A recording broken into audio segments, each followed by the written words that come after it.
I don't believe it. I'm actually live. Welcome to the middle of the boonies.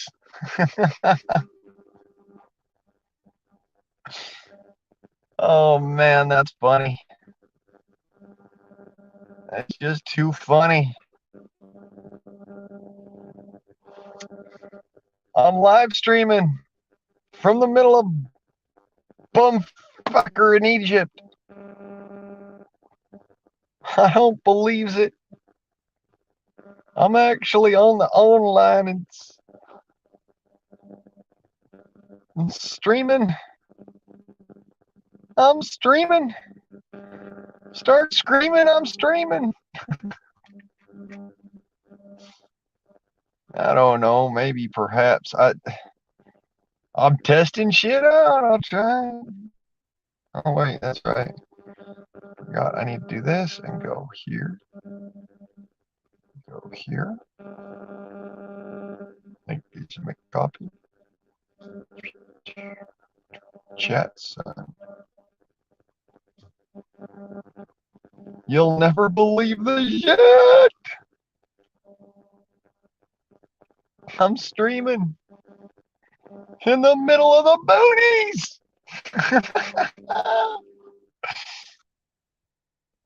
Nobody can see me, but this is awesome. I'm in the middle of bumfucker in Egypt. Nobody around but the daggum coyotes.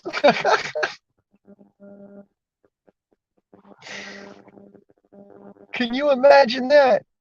I'm streaming. I'm in the middle of nowhere streaming.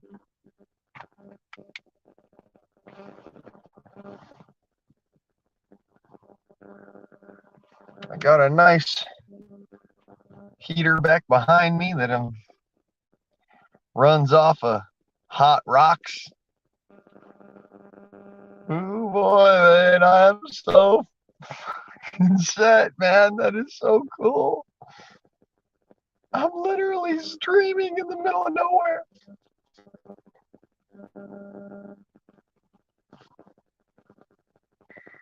Welcome to the sticks.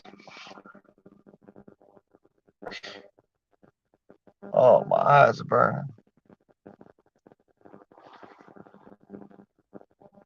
Well, I guess I could run around for a few minutes and get stuff done.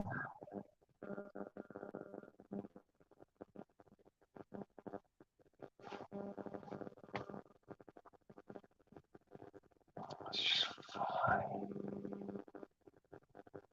That's too funny. I'm in the middle of nowheres. And I've got a live stream running.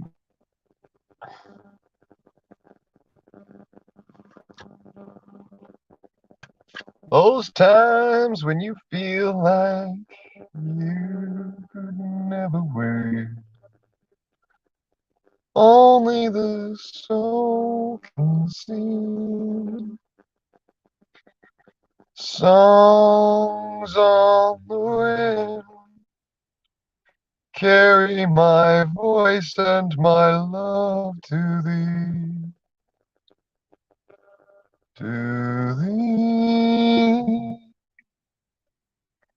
When the world goes black in the darkest of days we share, I'll be right here, fearless as I can be. Welcome to my live stream.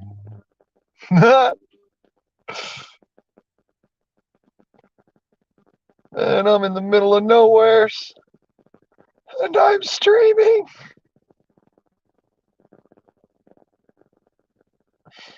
I'm not sure if it's getting out there to anybody, but that's kind of funny.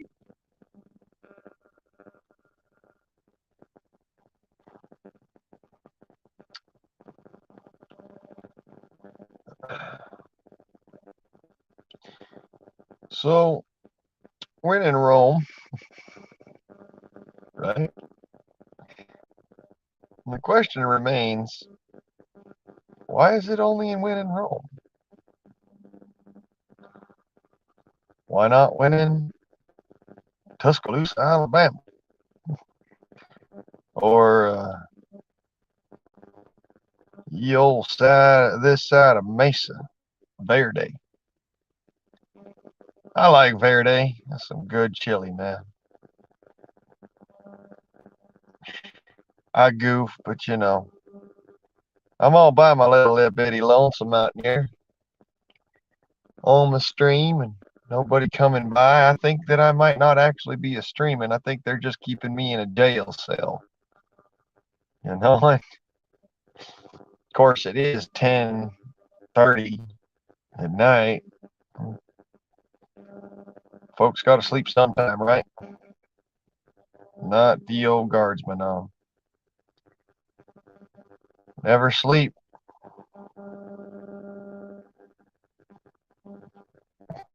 I'm always on the line.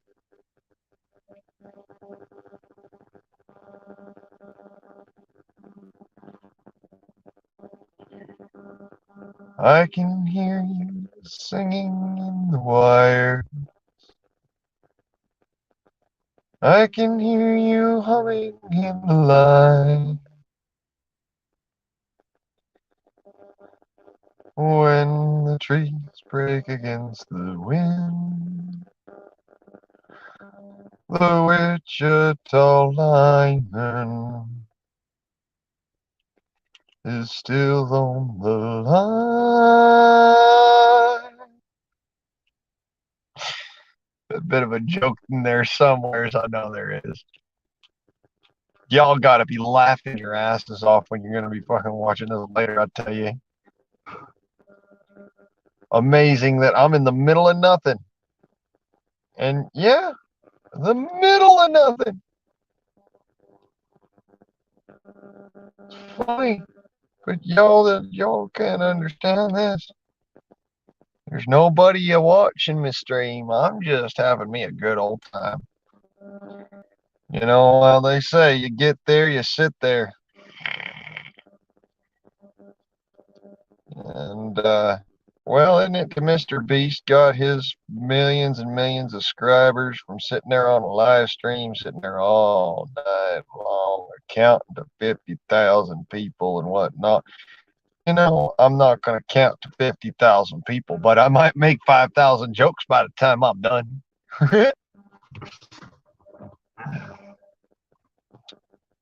Here's an inappropriate joke for you. Is in kids, if you do this while you're on your school streams, you're going to be in trouble. Don't you even dare. And if you do, don't tell them that I told you. I was talking to my girlfriend the other night, and I said, hey, I got a question. If we was two squirrels, could I come over into your hole and bust a nut?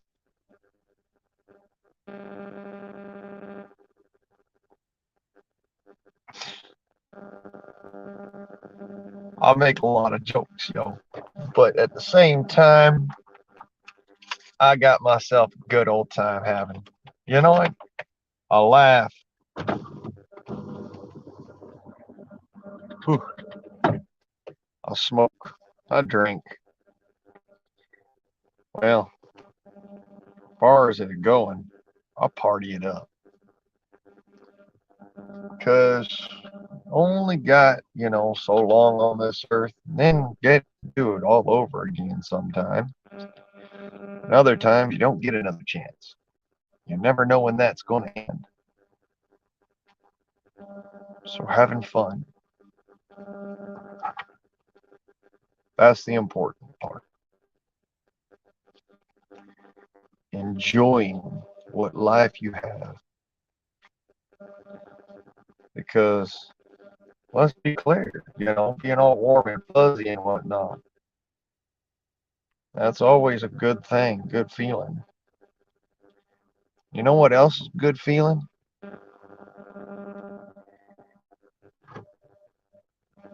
When you're sitting all by yourself, and first thing that come to mind is You're alive. And can't nobody stop that. They can cut my stream out at any time, but they can't stop me from being alive. Says my friend Wolfie once said in a live stream not too long ago.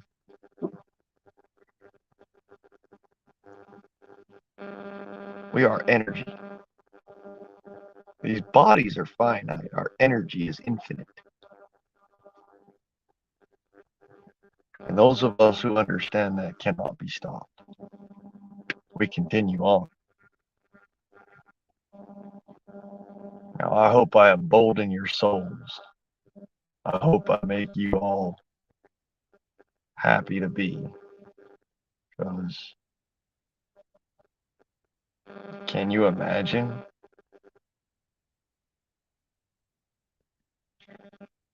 My internets, they're great right now. It's like only when I have other people on here I can't stream. What's wrong?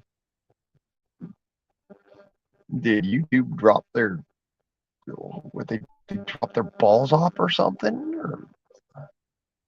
Or maybe it's because they don't have the ability to manipulate my stream because I'm not connected to the Wi-Fi. Pure thought. I mean, yeah, I'm sure it's probably coming through like crap on the other side. Here's the thing, though, I'm not taking this one down. If YouTube decides to take it down later, well, it's entirely on them. But they're going to have to find a way to do it. Knocking me off the stream is going to be real hard. Just because I don't copyright shit. I don't take other people's copyrighted stuff. When I sing my version, which means that it can't be copyrighted, legally speaking. You'll never believe who told me that one. I was a cop, and I asked him about it. I said, but isn't it actually copyrighted, and therefore you actually can't do it? And he goes, no, that's not true. A lot of people say it's not true, but I got a cousin who's in copyright law, and I can call him up right now. And I said, okay, you can call him up because I want to know. Because that's the reason I didn't learn how to play any songs, because I don't want to get a copyright strike on, or end up being in trouble for infringing on copyrighted materials. And he said, all right, I'll call her right now. And he called her up. And she went and said, well, he's right. There's nothing that says you can't sing a song or perform a song for that matter. You just can't be sitting there going and releasing albums with that song sung by the other folk. And I was like, wait a minute, what? So you mean I could sing that song on my album and it'd be fine? And they said, yep. And let that blow your mind for a minute. I'm all by my man, a little lonesome, and feels peaceful. I got a massive headache. Oh, my head hurts so bad. I'm in the middle of nowhere. I don't understand this.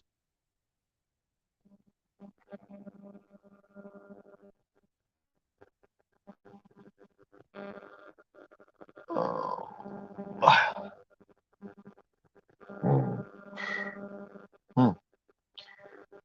My steak is talking back to me.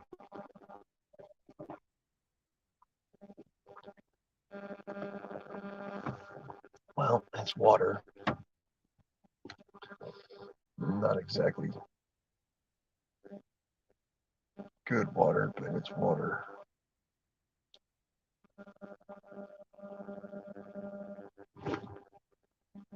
What? Well, now, wouldn't it be interesting to find I think it'd be hilarious. I think everybody's asleep right now because everybody works themselves to a point. And me personally, I'm beat down, but I ain't dead. Sleeping, well,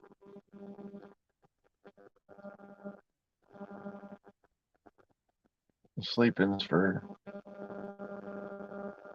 folks that have that luxury, and for the dead. I ain't got that luxury. But I tell you, but you know what? I'm in the middle of nowhere and I'm happy. Happy, happy, joy, joy. Middle of nowhere, happiness and joy.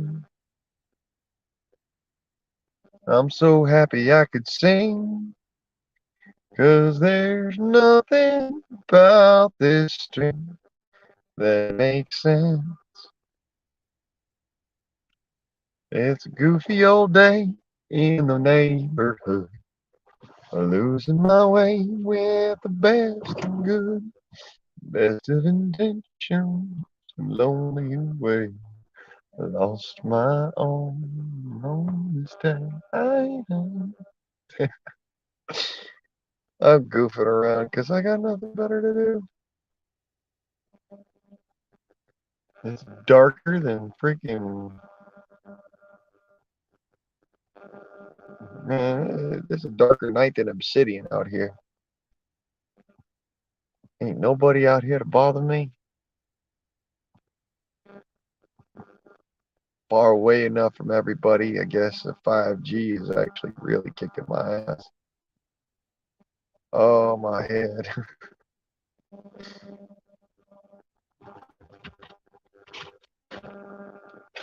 Man, I should have brought water, not food. Oh, well. I got plenty of gas. So that's not a concern. I have two-way radio. So if anybody driving up and out here, I'll be fine. Hopefully. Probably like one or two people that even utilize two-way radio in all the Blythe, so. Other than police, and they use police bands, so that's not like I can really get their attention, can I? Glad I ain't stuck out here. I would be real sorry and sad if I was stuck. But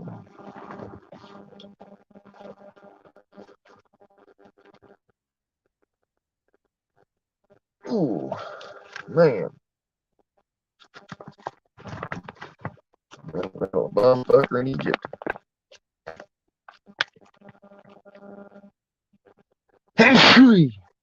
Oh, oh, my head. Oh, my head.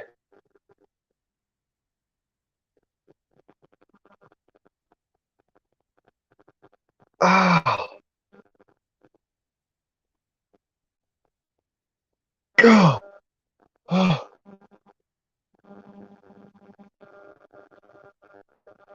Mm-hmm.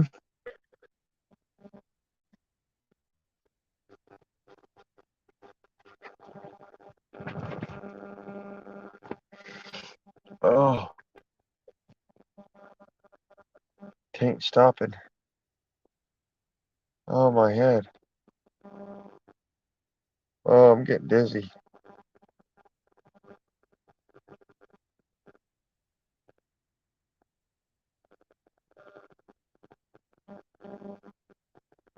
My ears ring.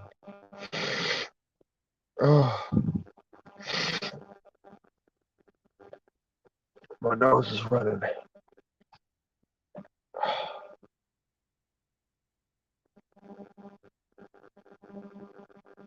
Oh.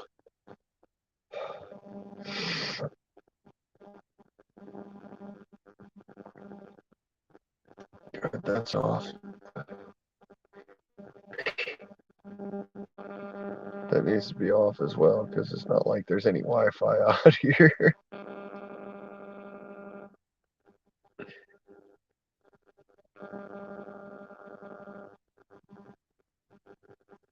Oh. Oh my head.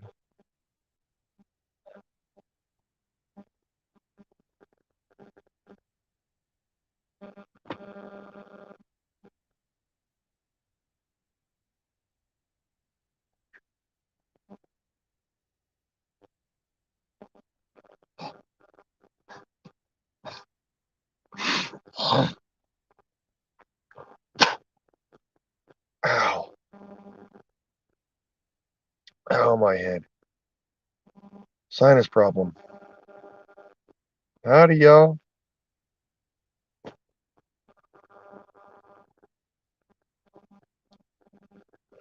Oh, my head. I don't believe it. I'm actually streaming. Yep, you're dead. Poor moth. Shouldn't have come up in here. Hey, Tom, how's it going? Looks like it's just you and me tonight, partner.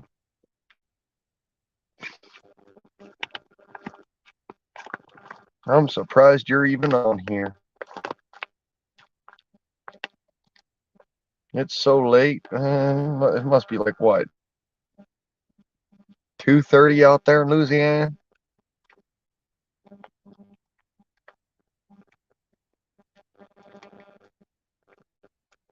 I got me a migraine headache. It ain't helping me none. But,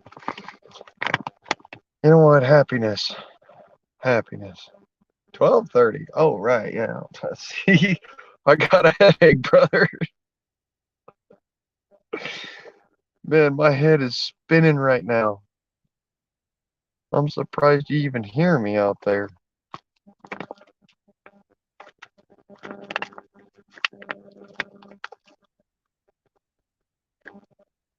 Ouch.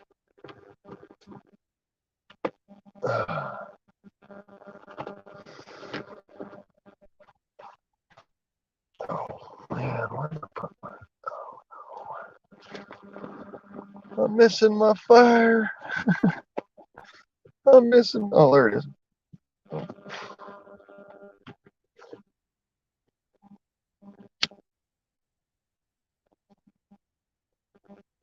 Oh. Uh-huh.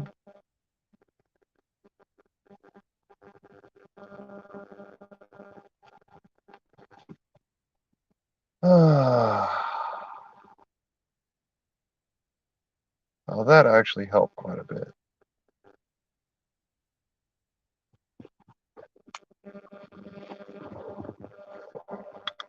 Nothing like it. Good old-fashioned tobacco.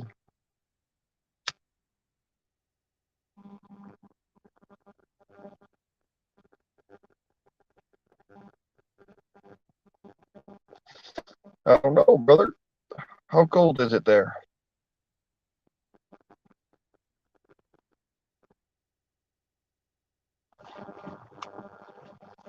It is, let me take a measurement.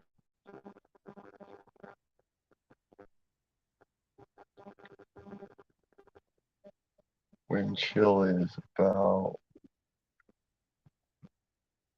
1.5 miles an hour. It is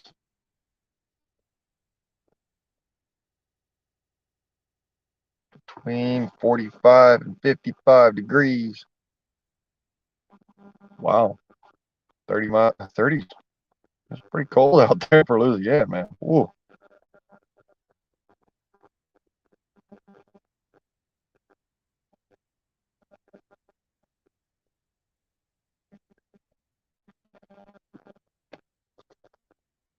Howdy ho, y'all.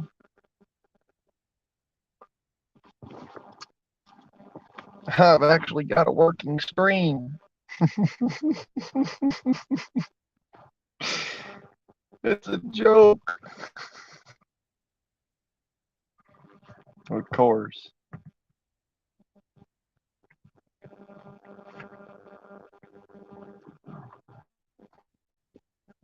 Oh.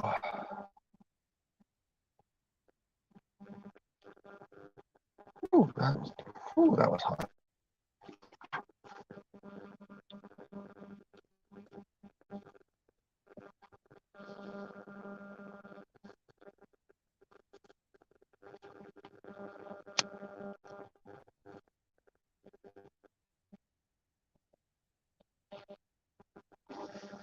Yep, that was my FBI agent come jumped in here real quick just to see what I was up to.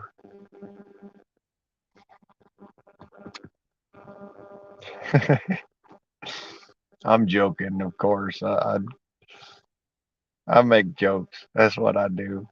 I giggle. I got the giggles. I'll laugh it up. They don't like that I'm sitting here a streamifying.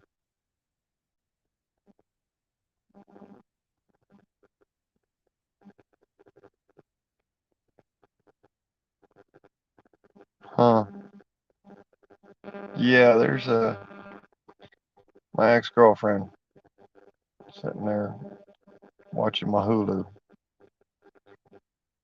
She's all right on that. I'll let her do that. I still love her.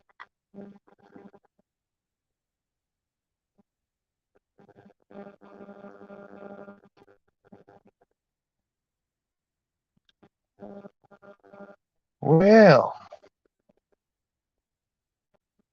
so what you want me to talk about there, Tom? I mean, I got no subjects to go on. This was just, an experiment to see if it would work.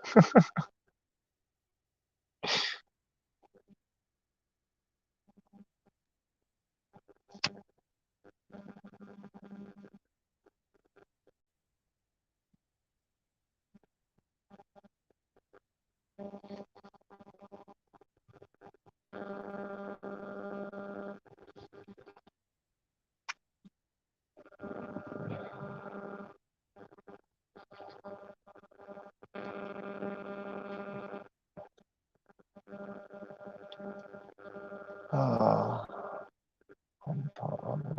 my head's spinning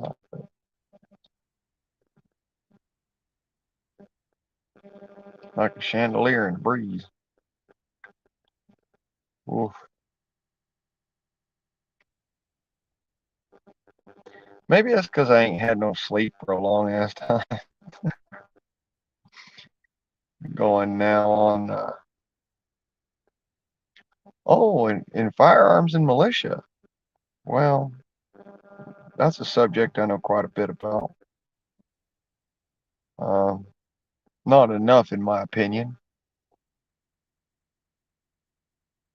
Well, thank you, Tom. You know, I've met a lot of folk here on the interwebs, and some of them don't seem to have that kind of respect for air guns. They think that, oh, well, it's just a BB gun. Yeah, yeah. I got to say to them, how many BB guns shoot that?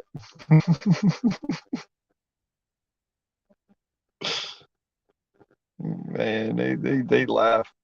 They think that I'm playing around with little.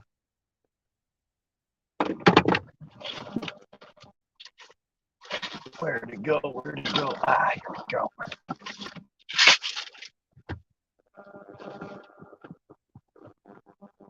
What? No. Who? What? Huh? Nobody move! I dropped me brain.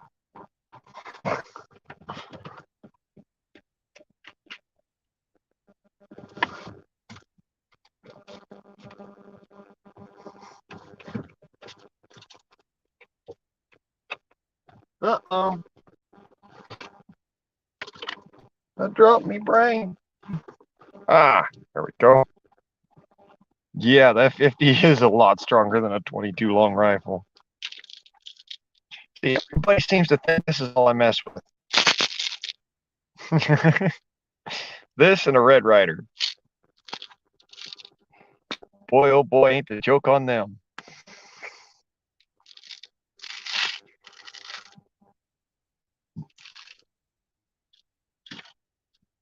I actually only bought those things so that I could practice with my little air pistol.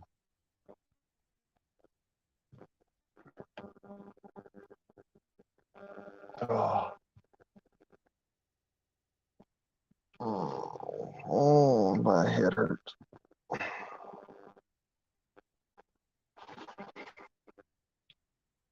Oh.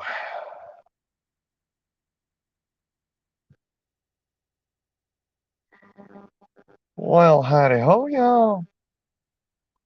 Let me drop that. I don't know. Y'all want to come up in? Y'all are welcome. I'm in the middle of nowheres. This is my stream.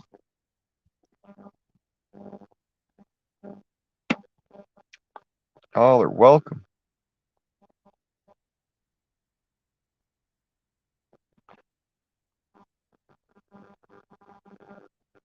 No, actually, they make one that holds the air charge, like I was showing you the other night.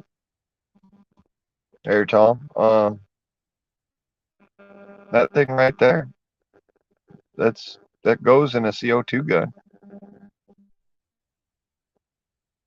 but that'll hold 1,000 pounds per square inch of high pressure air.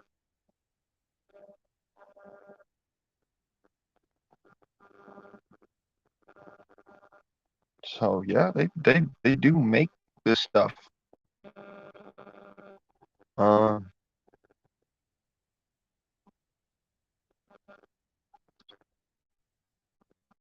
course, I'm almost scared that this thing's gonna blow up on me when I do air pressurize it.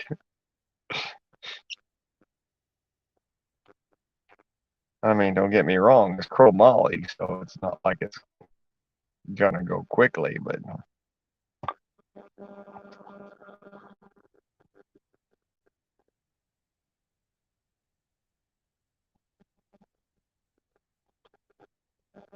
oh, you know, they make an air pistol that's high pressure air that has the air chamber on it.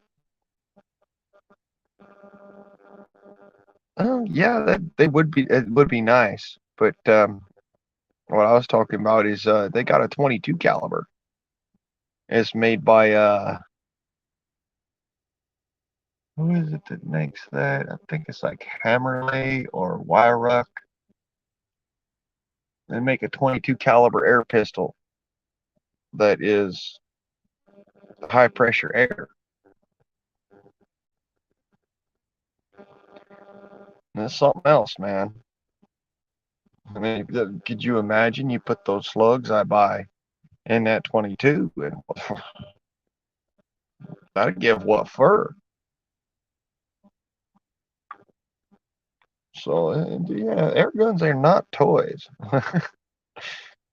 I mean, I play around with them and I jokes about them, but you know, you've seen this one before. That was not a toy. That's a tool right there.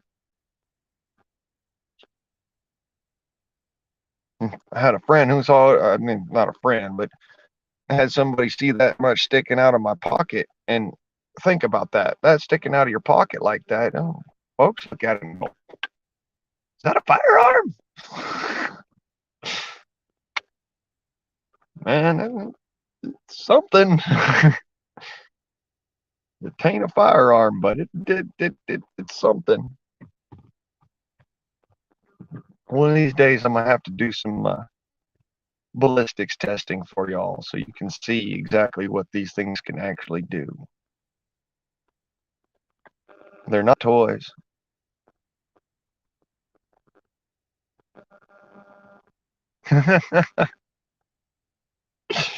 Yes, we do. We use our tools as toys. I admit it.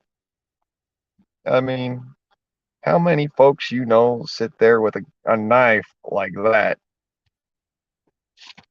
you know, and sit there and just flip it for fun, you know? I play around with this thing. A lot of folks go, "Oh, you're gonna cut your fingers off." I'm like, not me. You might cut your fingers off. You try that, but no, I don't. I'm not gonna cut my fingers off with this thing.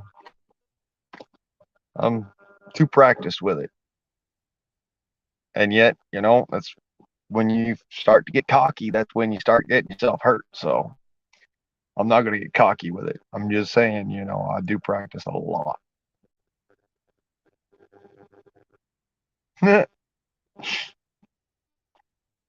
You practice with your knives and your guns when you're camping, or you play with them. See, Tom, I think there's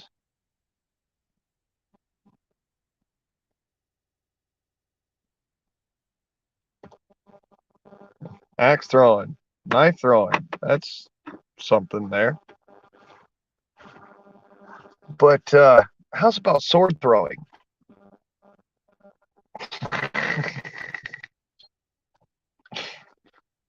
I used to practice with this thing throwing it at a tree. You can throw a sword, man. That's something else.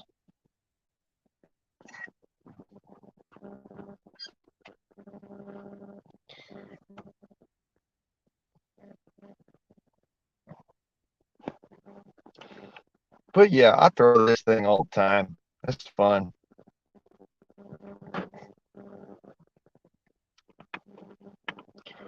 Um, so on the subject that you brought up, militia.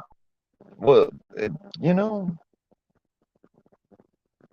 a lot of folks don't realize it, but being born in America means that you are part of the militia the moment you turn 18. Um, Matter of fact, I used to sit there and tell people, it don't matter if you're military or not, you are militia.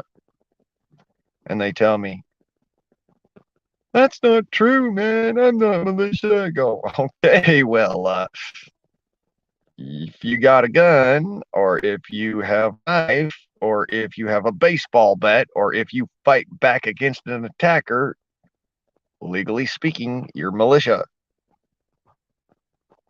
So, yeah, that's how that works. It's the means of defense. Yes, you can be drafted the moment you turn 18. If we were to ever go into an out and out conflict with China or Russia, they can reinstitute the draft. And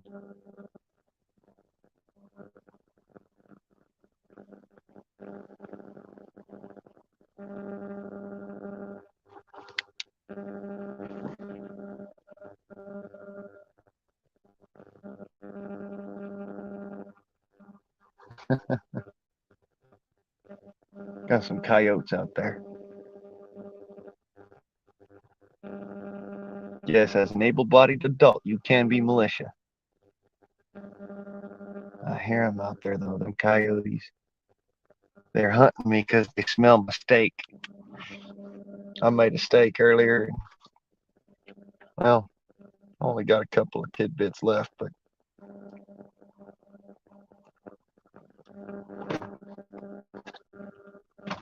all the rest of the dogs.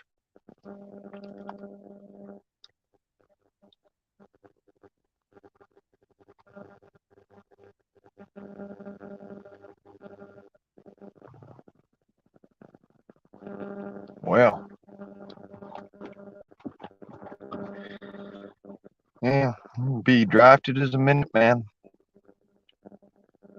And they can take you to be Army, Navy, Marine Corps, Air Force, Space Force now. But yeah, if you are physically capable of, well, shit, now the Space Force, and now you could be, all you got to really be able to do is 3 push-ups. 3 push-ups, man. My sister could do 3 push-ups.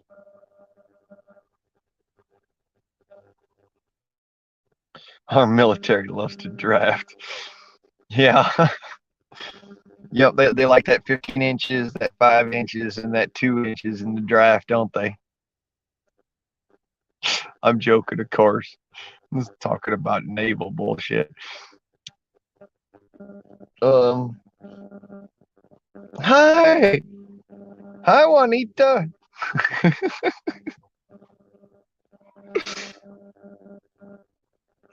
Yeah, in Space Force, they're called Guardians. Um, they're really not. Oh, I think he went to bed. Jojo went to bed. Um, I'm still here. I got a massive headache, so I couldn't sleep if I wanted to. Oh heck, come on up in here, honey. You wanna still stick around on the YouTube? That's fine by me, you know. But if you want to come up in here, I'll drop that link again.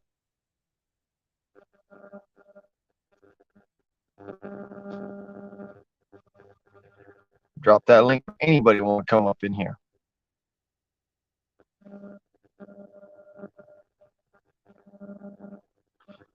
Oh, Daisy, he went to bed because it's about like 2 in the morning where he's at. 1 in the morning, something like that. Up there in Toronto. They're on a different time frame than we are.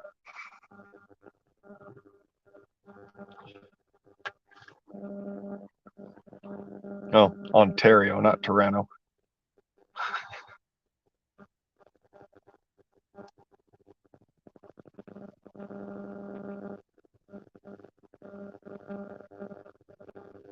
There's a puppy dog outside my door.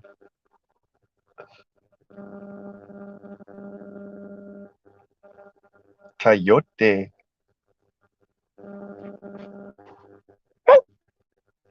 Oh, yeah.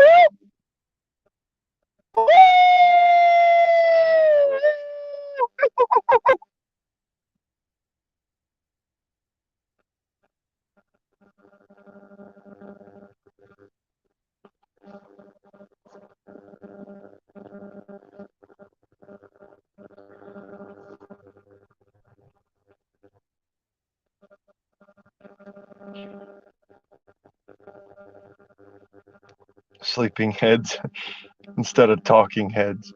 That's funny.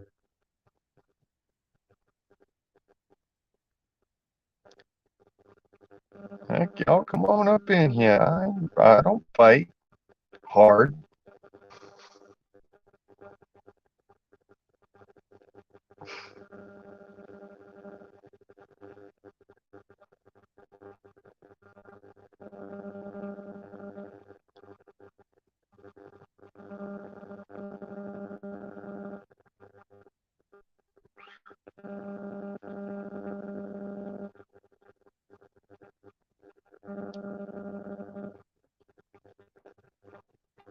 Oh no, what happened now? Did I get kicked off? Nah, nah, I didn't get kicked off. I still see my live stream up and all running. My dashboard's clean. I haven't done anything that'd make me be like a such.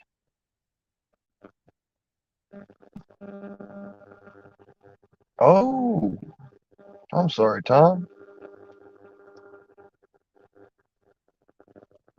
Sometimes that do happen, though.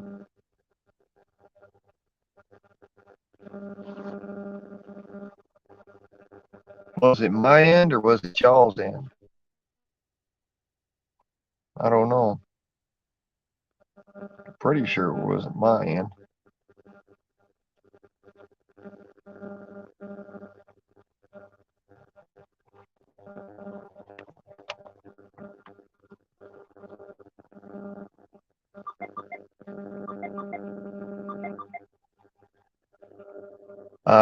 It happens.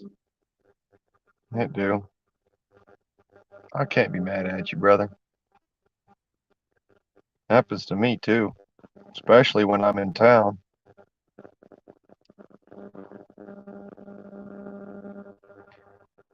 Elon Musk internet. Starlink. Yeah, that's a gimmick. We've already got plenty of satellites up there in the atmosphere, the extra atmosphere, and they're that's where we had gotten from what was it? Suddenlink. Y'all remember Suddenlink? I remember Suddenlink. Satellite internets.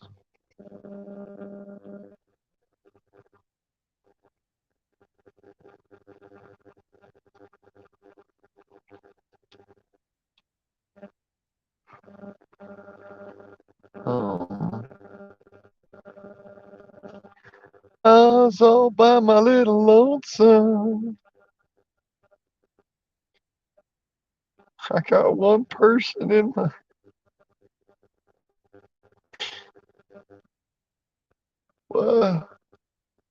Wow. Counts me one person out here. One person watching. I think that's you, Tom. The one person watching me. That's kind of funny.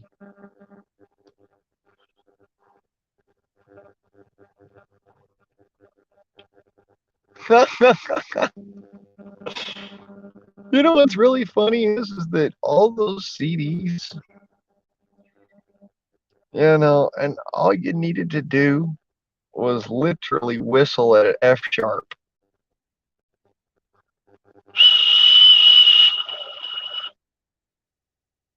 Internet.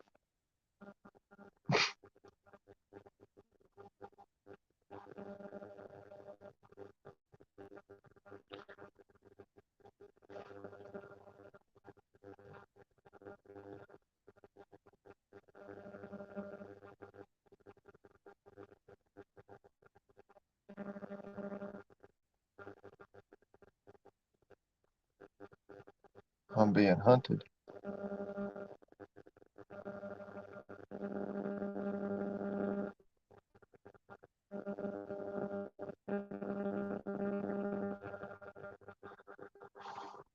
I gotta roll up my window. I'm being hunted. I got 10, 15 damn coyotes out there.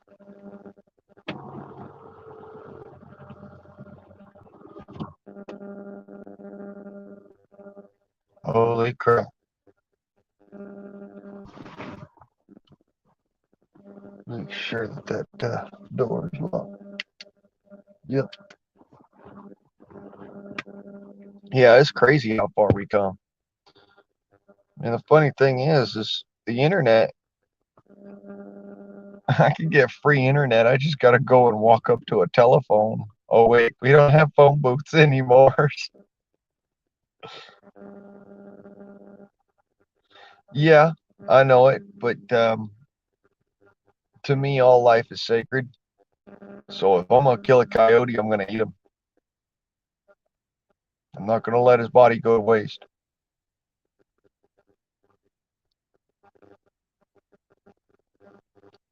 I do. I'm about to blow y'all's mind right now.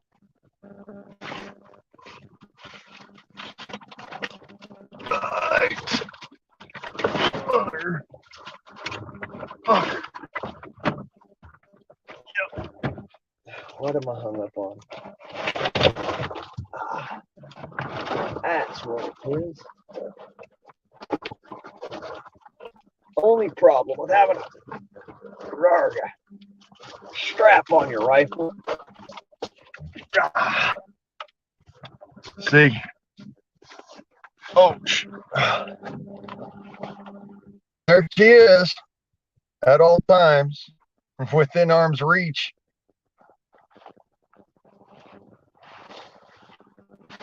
I got my big girl. She's ready to play too. She ain't joking. But I keep sitting out of arm's reach most of the time because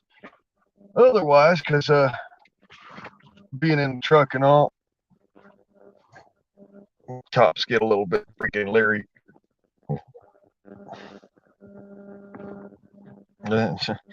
Funny thing is I'm pretty sure most of them know I'd never use that on a police officer. Yeah, but you got to remember, Tom, I'm in their home right now.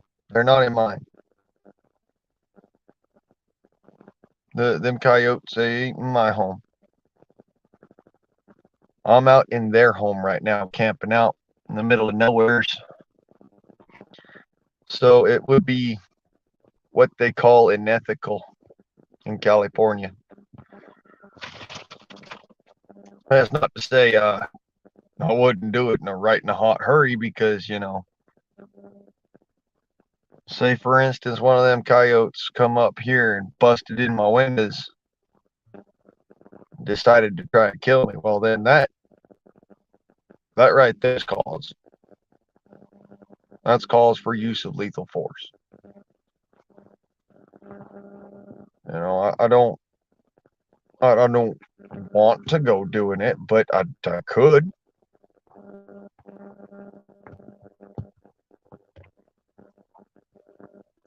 Yeah, cops are trained to think anyone will shoot them on a whim.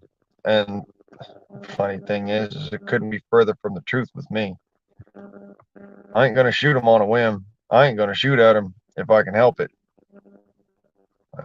Cop tries to kill me, then he ain't a cop no more.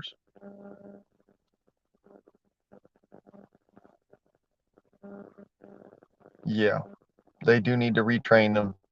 The police officers, sheriffs, they need to be trained in the understanding that they are here to help and that most people see them that way. Sure, not everybody does, okay? And yeah, you never can really tell who's who until they do something stupid. But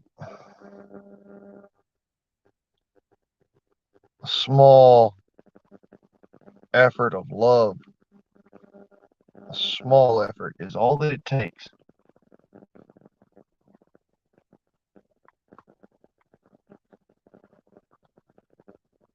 Yeah, I know it. Poor guy.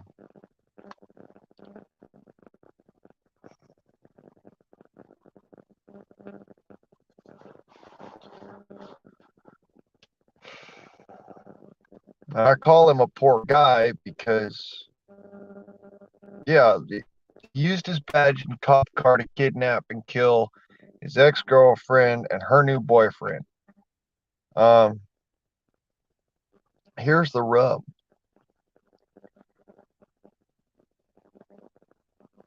He was one of thousands. Most cops ain't that way. Yes, sir, Jay. They should be trained as peacekeepers, not law enforcers. You're right. But then they'd be taking the job of the militias. The militia's actual job is defense and to keep the peace.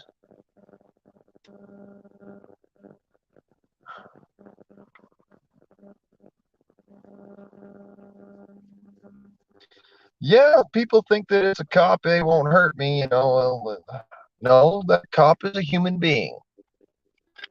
Okay, and don't get me wrong, I try my damnedest to never look at a human being as if their only intent is to cause me harm.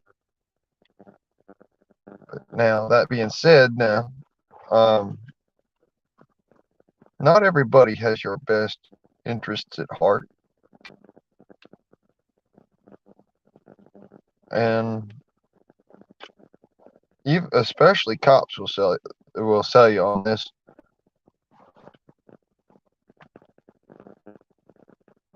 If you can't trust anybody, then you can't trust everybody, and it's pretty sad.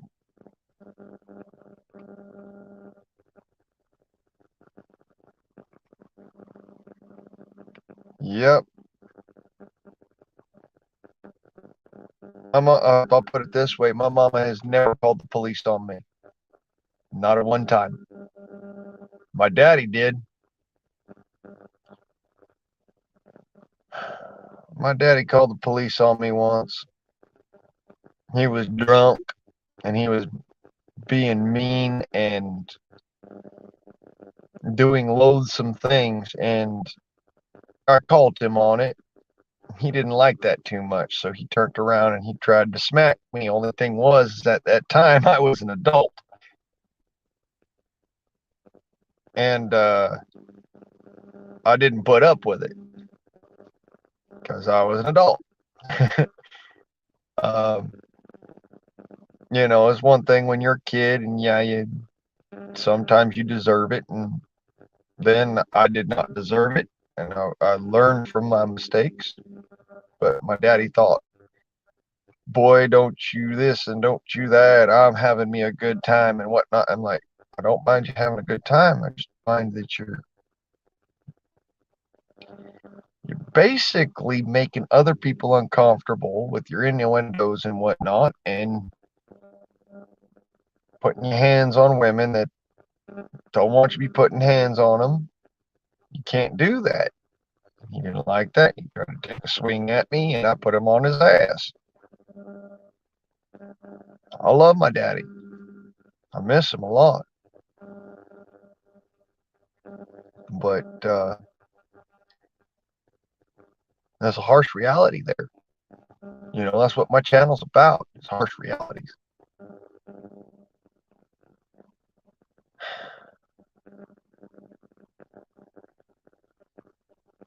Because that's something that my daddy brought to my attention. Is that life is full of harsh realities. It's full of instances that they come and they go, but the one thing that remains the same is you. So you have to do what you've got to do. Like Tom just said, you got to take care of business. Well,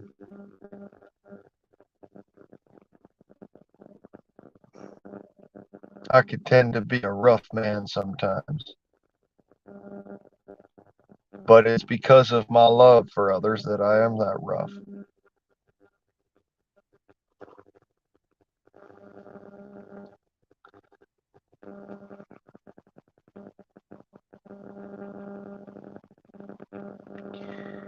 Are y'all having trouble coming up in the chat and the panel? I'll keep posting this. If that's the case, I apologize. I mean, my internet's pretty dang good where I'm at. So ain't Kevin.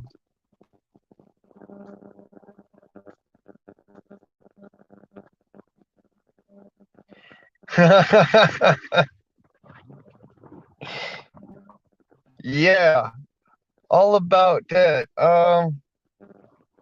Packaging, Amazon, and they're, oh, well, we see this sign on the front of your fence, so we're just going to leave it outside the fence.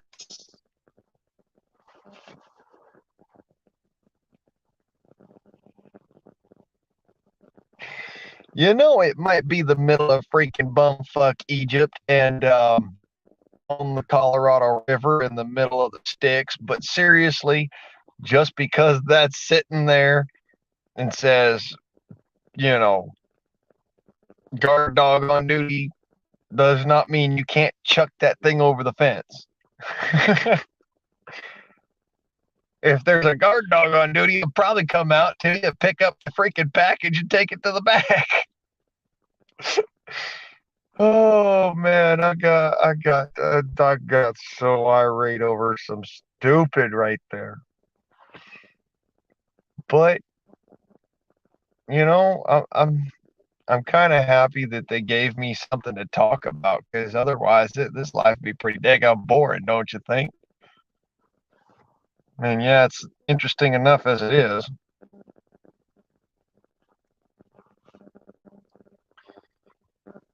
I don't really want it to get all that much more interesting.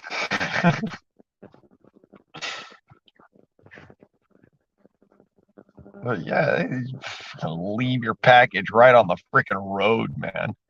It's like, uh, y'all do understand that we have tweakers here, right? You know that there's folks who smoke methamphetamines that run around all day and all night. And they, just like me, they don't sleep. Only for them, it's not natural. And they're constantly doing something to try and get that fix. Me, I sleep when I pass out from being too daggum tired. I have a rare form of insomnia, which makes it so that I just cannot sleep unless I pass out.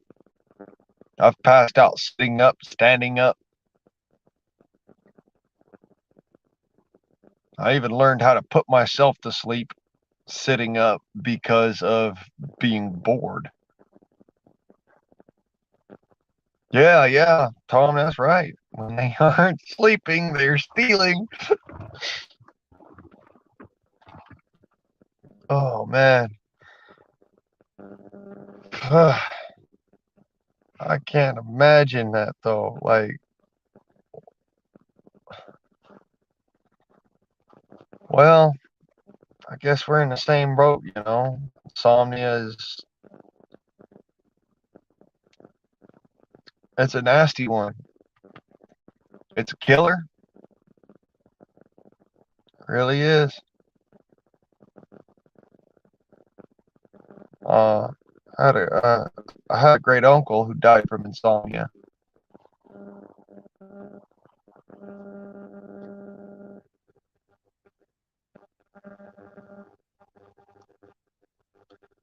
He literally went a good 6 months without sleep, and finally he had an aneurysm because he couldn't sleep. He tried really hard. I mean, I drink a cup of coffee, it'll put me to sleep right fucking now. But here's the difference. I ain't got no coffee right now. I'm in the middle of nowheres. I mean, I got a perk pot, but I don't have any water for it, which was my own dumbass mistake, because I said, well, if there's going to be so many cops and so many freaking street racers and whatnot outside the Starbucks, I ain't even going to stick around here. I'm just going to leave and go somewheres and, you know, sit on my own and do my own thing. What do you know? A live stream worked. It's kind of funny. Yeah, I don't have a whole lot of nothing in here, though. Lots of trash. Now, something else you'll notice about me is that I don't throw things on the ground. Um, I guess it's kind of like, you know, been growing up in California for so long. I don't even flick my cigarette butts on the ground. I'll pocket my cigarette butts. That's why I actually started smoking a pipe, because I got sick and tired of walking around with cigarette butts in my pocket.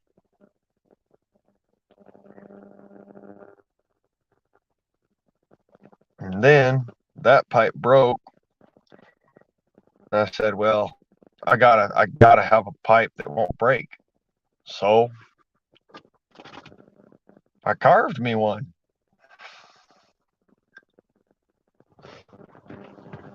Oh, my head.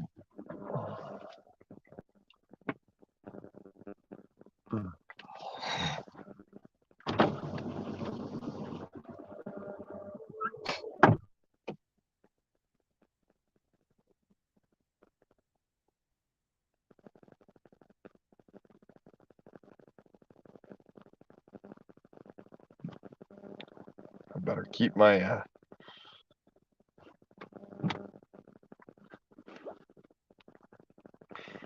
you just saw me throw a box on the ground today. Let me show you all what I got in that box.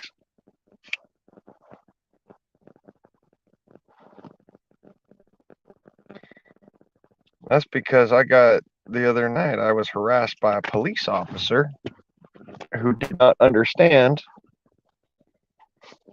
I am lawfully allowed to carry this thing anywhere in the state of California. I was harassed, placed under gunpoint, and detained because he did not understand what he was doing was 100% illegal. And it wasn't just any kind of police officer, neither. It was a sheriff. I told you all about that one.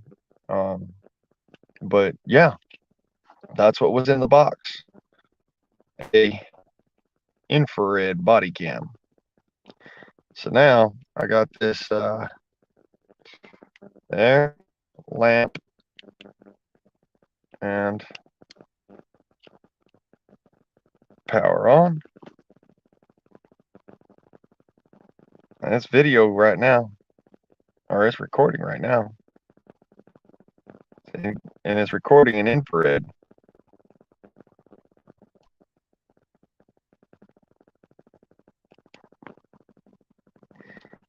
See, that's the beautiful thing about this is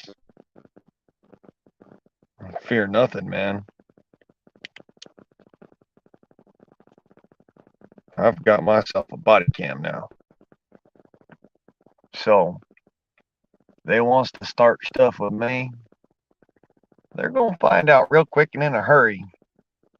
That's a big mistake. Come on.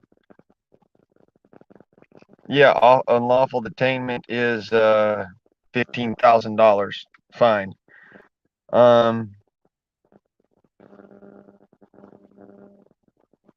Yeah, I can FOIA his body cam. This set me back about $30. It's cheap.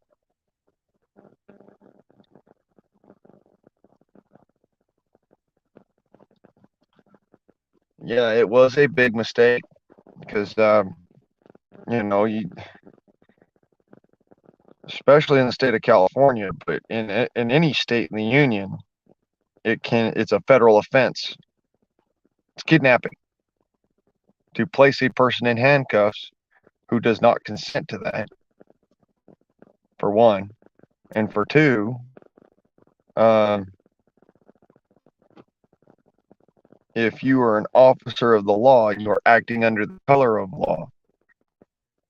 If you place a person in handcuffs and they are injured or they are demoralized, that's a 5-year stint in jail.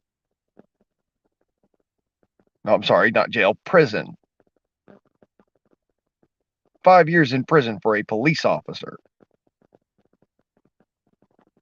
They don't last very long. So I said what I said, and I made it abundantly clear. I do not put up with that crap. And since then, I have not been detained or arrested. You know what I'm saying?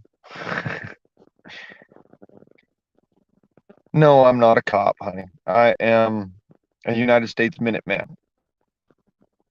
I swore an oath back when I was about 18 years old, 19 years old, and ever since then I have renewed my oath here on the onlines.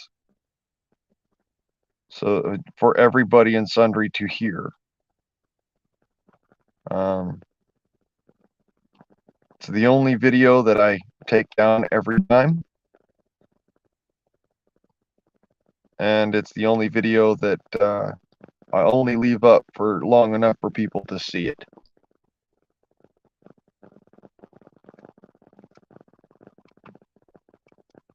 That's because, yeah, a Minuteman is that's the proper name of a militiaman. Okay? And you know how Beyonce said, I don't want no Minuteman? Well, what she didn't understand is that she was making fun of people who would go out and literally give their lives to protect her from an invasionary force. You know, I want a Minuteman, thank you. But yeah, a Minuteman is the proper connotation for a militia personnel. For the female version of that, that would be called a militia wife. Okay? And it doesn't mean anything more than you are male or female and in a militia or born in America. Because every person who is born in America and is over the age of 18 years of age is, in effect, a militiaman. They are part of the United States militia. Now, I just take it a lot more seriously than other folks, but, you know, that's because I was raised that way. My granddaddy was United States Navy. My great-granddaddy was, well, on the one side, was a Confederate.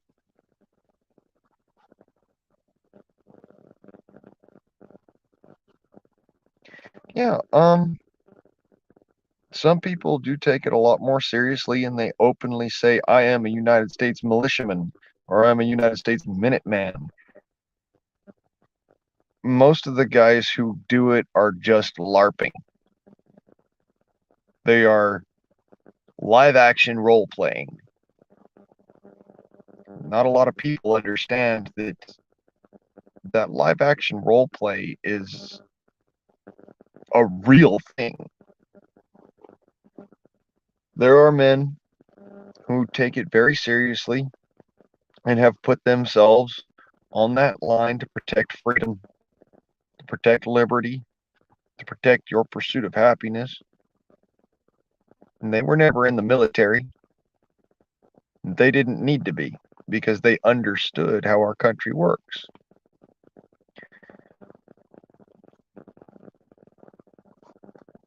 I just explained that. Your question, what is LARPing? Live action role play.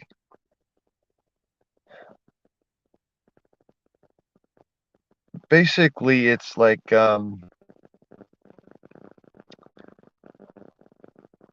an actor in a movie and you have these different little parts that you have to play.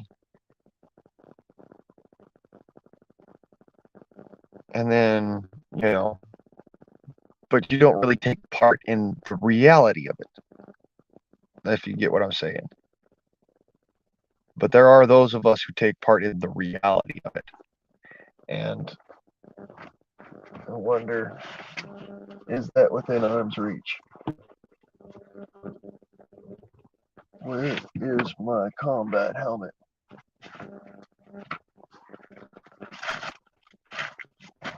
Well, there's my physics papers I've been looking for forever.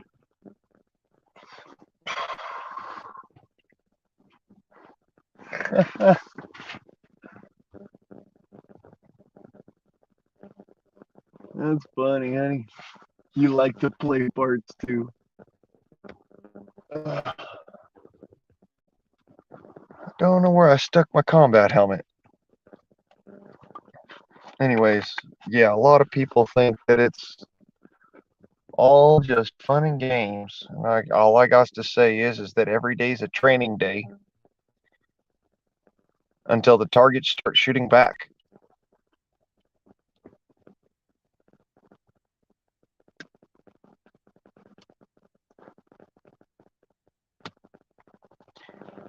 Oh. Then it's war.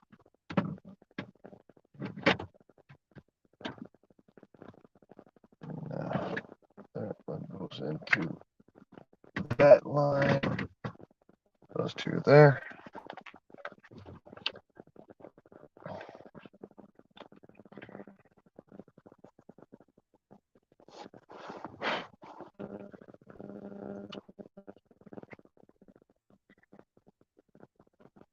Yeah, I don't want to put too many innuendos out there, but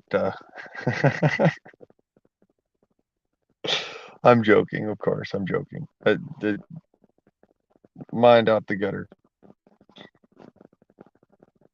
Because my mind in the gutter is a very horrible place to be.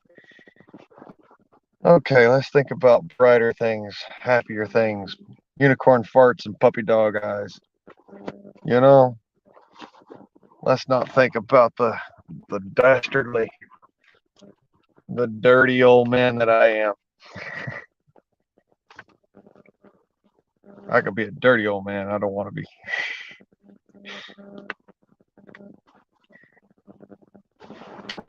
Where did I stick my lighter? Fire! Fire! Ah, there it is. No, I'm not married. I've had several relationships in my life, but I am not married. And it's probably for the best.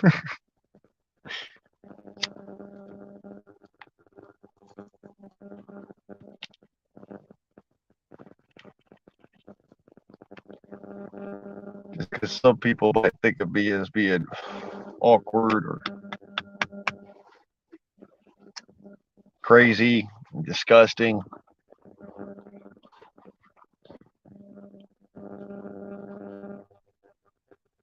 Tell you what, though, I've never had a complaint from anyone in a relationship as far as that goes.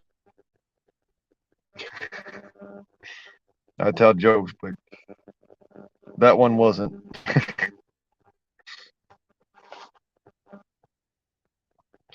Who do I live with? I live by myself. I have family all over this country, but I just live by myself and try not to make too many waves. Oof. Of course, the way that I live, most people would be like, it's no surprise you live by yourself.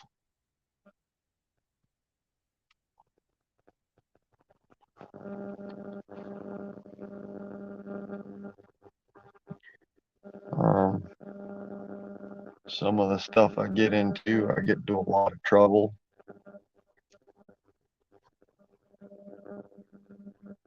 But yeah, it's kind of hard to make waves when you ain't got enough fat on your cheeks to slap.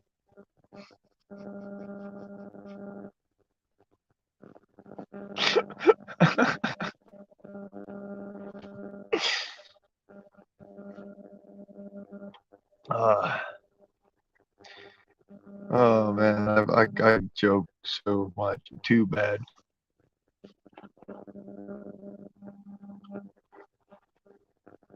Yeah,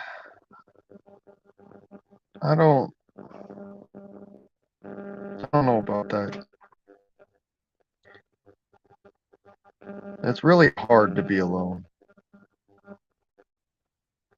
A lot of folks feel lonely as all. Hey, sup there, Stuart?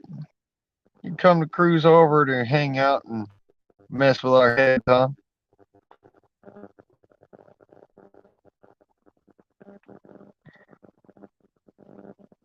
I will extend it. I'd extend the invitation again, but it seems like everybody wants to sit down in the old chatter wall.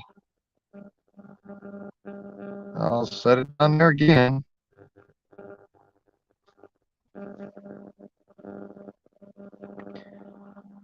Everybody's welcome. You know my rules. Ain't nobody here that's watching that don't know my rules.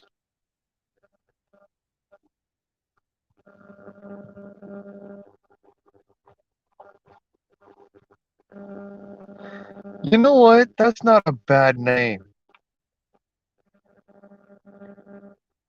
You mind if I call you Sita?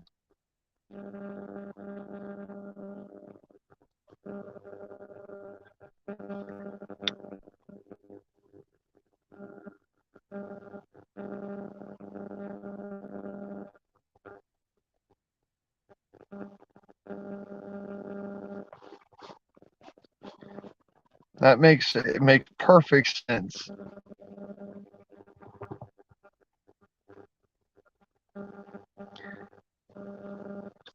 Because it's your name and as an acronym, but at the same time, it kind of runs right along the same lines as your personality, I've noticed.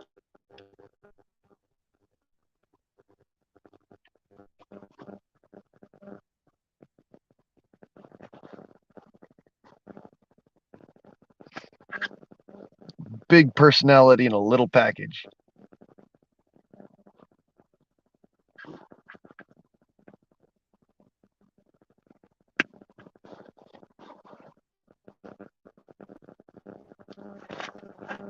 Yes. Big personality, little package. Mamacita.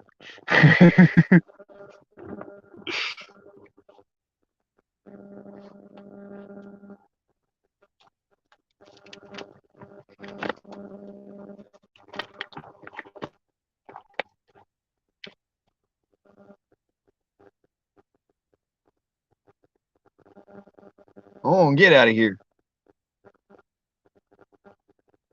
Oh, get out.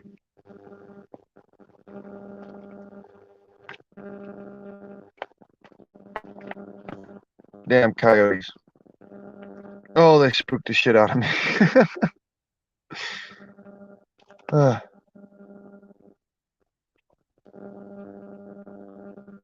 Little bastard wasn't not 5 feet from my door. Oh. Oh. That was a little scary for a second. Oh. The thing was looking at me like I was food.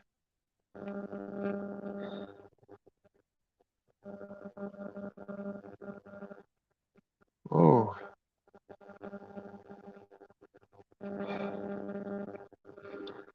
Yeah, they're getting bold. They're getting real bold. Folks have lost a lot of animals to them recently. We've had a couple of them that end up running right into people's yards out here because nobody's out and about. And contrary to popular belief, they are not puppy dogs. They look like them. They are not puppy dogs. Not a doggo.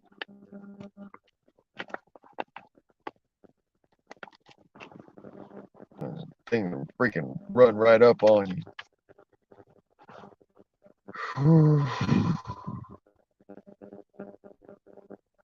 Yes, they look at a human being as two things: food or fighter. If you are not a fighter, then you must be food. Now, can anybody tell me where I got that particular one?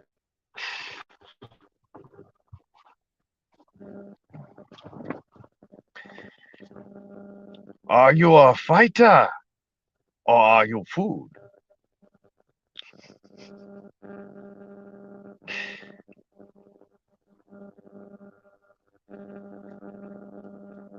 It's one of them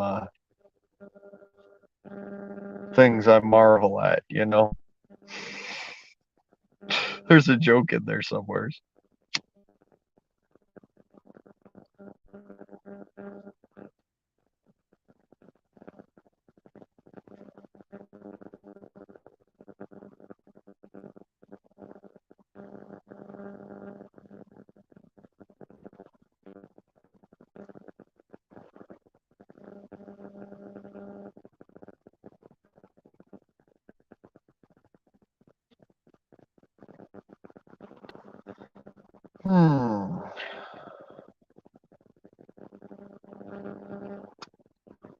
Hey, if you're having trouble getting up in here, let me know. I'll stop trying to tempt people into the old thingy, because yeah, I know how irritating that can be.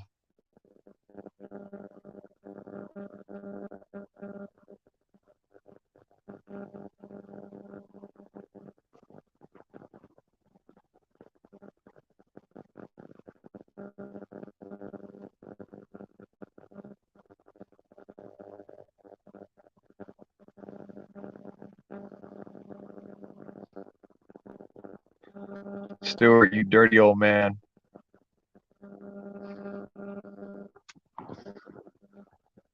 I caught that.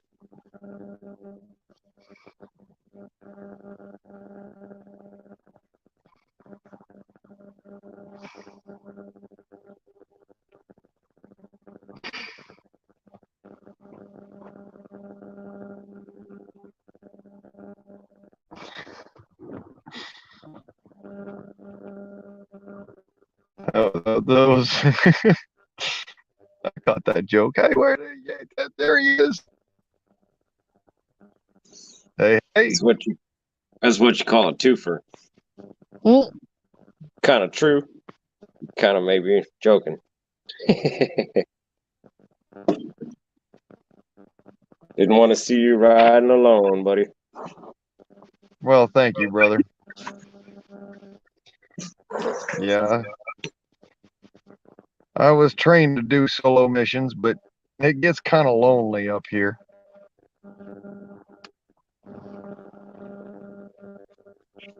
Yeah, I kind of just am a lonely type of guy.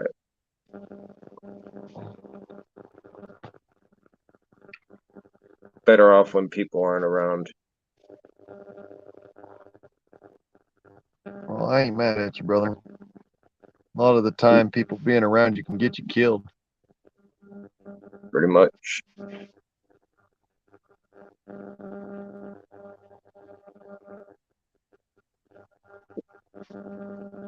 I got 2 beers I'll give you. Then I'm heading to the sack.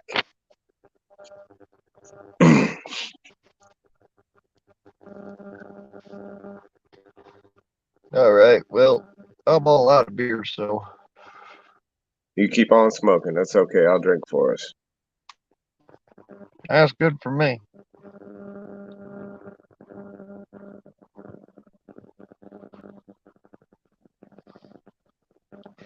You were talking about coyotes.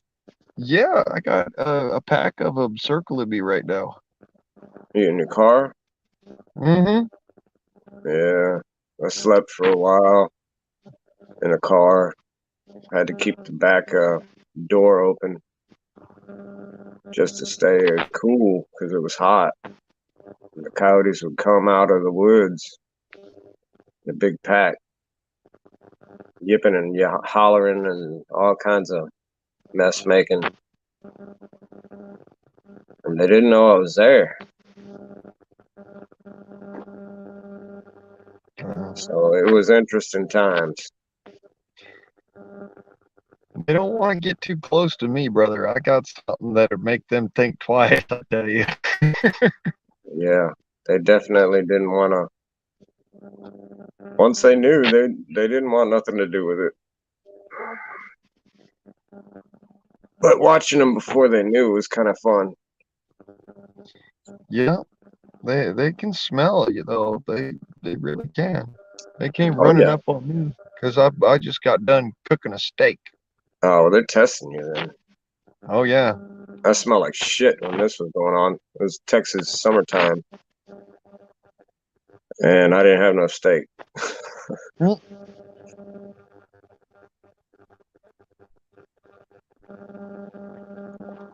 They got So I used to saw it. I saw what you posted up in that chat earlier. I was like, yeah, now that's funny. Yeah. Then you gotta have fun. Uh, Seatha knows I'm playing. She's Yeah, there. I'm here. You're there. Like we gotta have fun. man, I used to live in Los Angeles. I'll tell you what, I'd do anything to not be there now. I went there one time in my entire life, and it was a weird, weird reason. I flew from Austin, Texas to Denver, Colorado, direct flight. Stayed for my grandfather's funeral. And then on the flight back, they redirected us Denver by way of Los Angeles, California, in which the plane had a mechanical issue. We stayed overnight in a hotel, walked around. I think I had a whoever sells a $6 burger back in the early 2005. Carl's Jr. Okay, but the real one, not the one that's everywhere else. Yeah. And then got on a plane and came home. It was the craziest thing.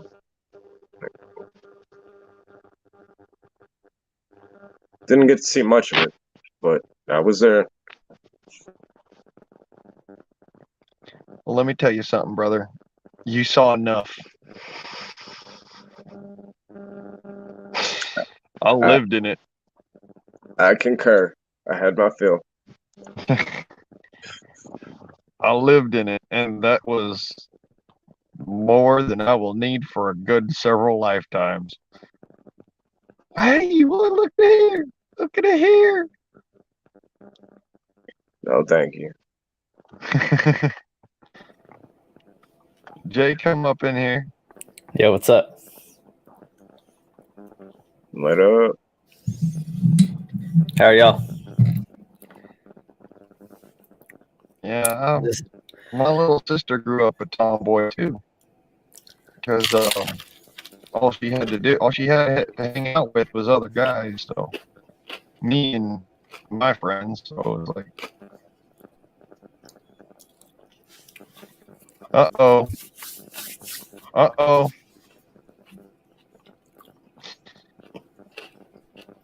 I think we What's made happening? StreamYard sick.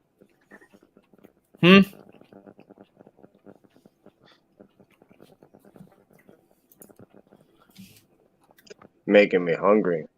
Oh, dude, I'm starving. I'm super starving. What happened to him? It's okay. It's a me and you show now. It's all right. Let's tear it up. He'll be back. Yeah. He probably threw his phone at a coyote.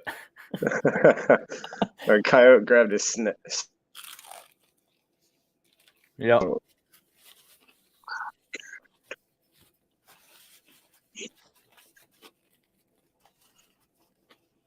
I was muted.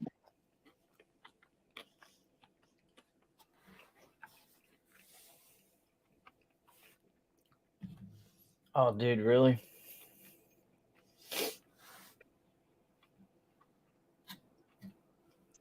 I really came up here with nothing to drink. I'll be right back.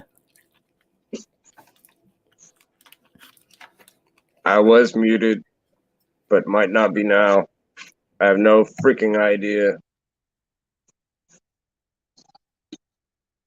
Woo woo. It's the Stewart Show at 2 o'clock Central Standard Time. Just me and Sita. Mama. Hey, lady.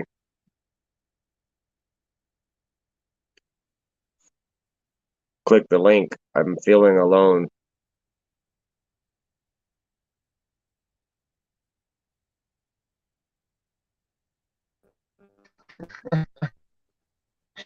I'm gonna shut my camera off too. That way we got a little bit better connectivity. Do we need to drop the mics only? All right. What happened? I had to shut down my camera so that we could keep on the stream. Yeah, I guess we're gonna have to go to mics only, I guess. Not all that fun. It's all right. I was eating anyway.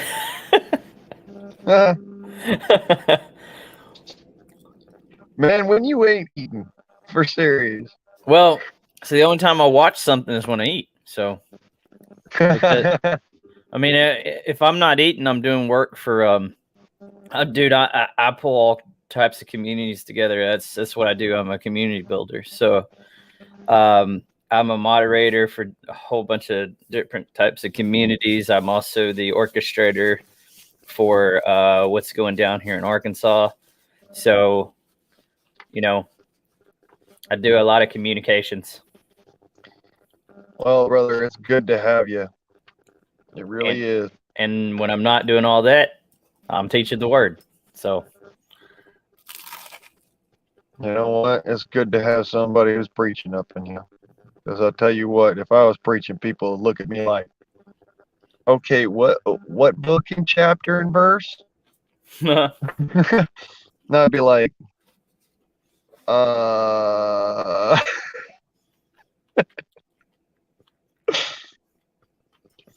man, I ain't freaking studied the Bible in too long. I don't know the chapter and verse, but I do know the word.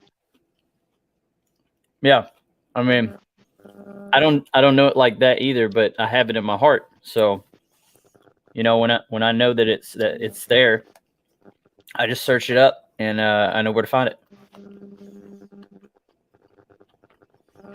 But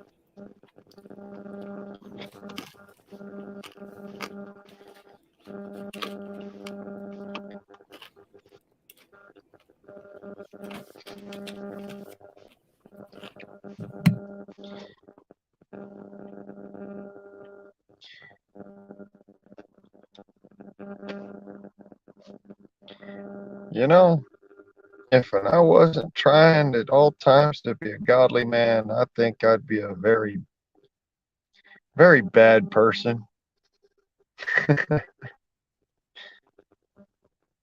I know that I've got that ability to be.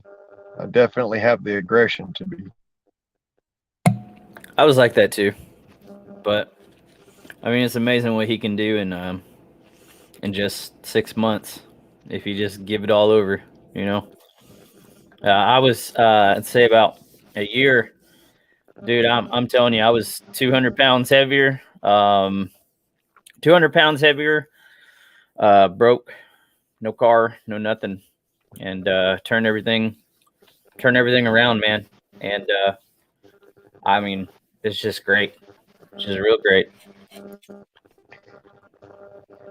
Oh, sometimes I miss being heavy. Go at it, Stuart. Oh, you're talking about weight loss. I miss my 40 pounds. I'm skinny as a whip. Oh, the Lord is the only thing that keeps me going. The only thing that protects me from the evil that's abound and attacking on a daily. There's only one way through this. That's right. The answer to all questions is love. Indeed.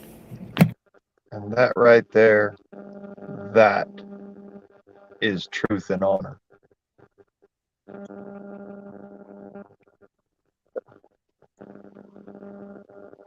thinking about, fellas. I don't want to be sucking off the bandwidth too hard. And I'm a heathen this time of night. So, Hey, love, I goof, and I could be real innuendoed like, so it's good to have both sides of me on my side here. But yeah, hey Stuart, if that's what you want, brother, I'm not gonna kick you off. But if you want off, you know what to do. I'm gonna drop to the chat for a little bit, and then I just gotta take care of the actual responsibilities that are required. All right. I'll see y'all soon. All right, brother. Later. Later.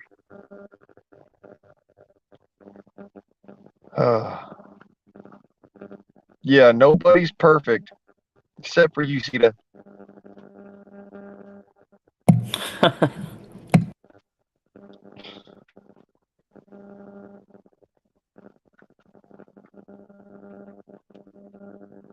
Perfectly beautiful.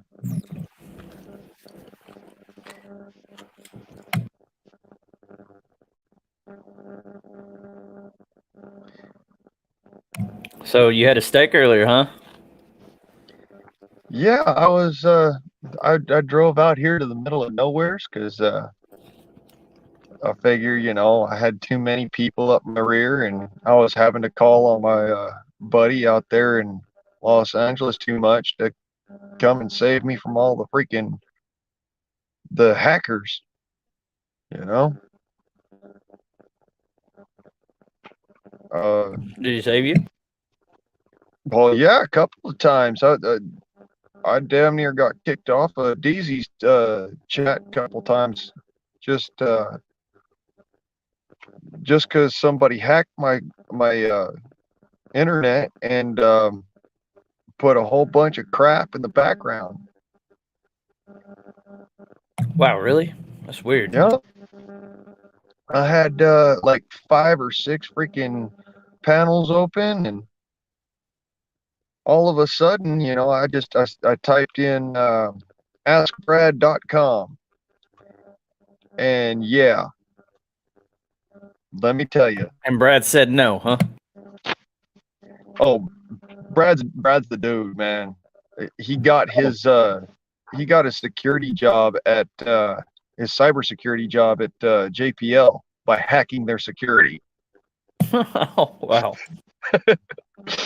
So yeah, when it comes down to it, if you're a hacker, you do not want to fuck with me. Yeah, I hear you.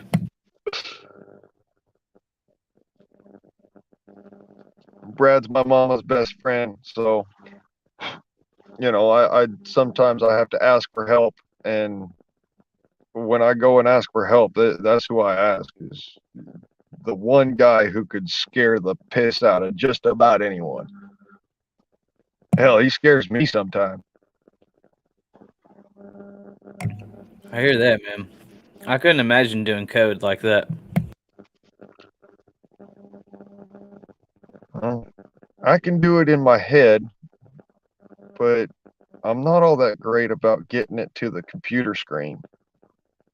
So, when it comes down to it, I don't have all that extra software and whatnot.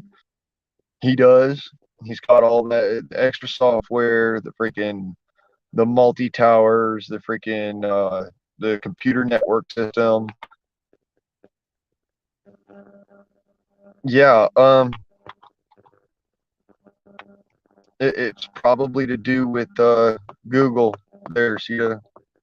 Google keeps on messing with people, and every now and then I got a call on Brad because he's about the only guy that I know of that can shut Google down. Yeah, they locked me out of my account, my old one. That's why I had to make this one. Wow. Yep. I can't even get into my old email. Yeah, I can't get into my old email, but that was on AOL. Right? Yeah, my mom has been freaking sending me emails to my old email for like the past 10 years now, and I can't even read a single one of them. There you go, dude.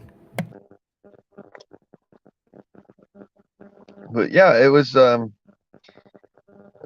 to find out, it was some Brazilian chick that was hacking my internet. Down there in when I had my old email account, and she's the one that locked me out of it.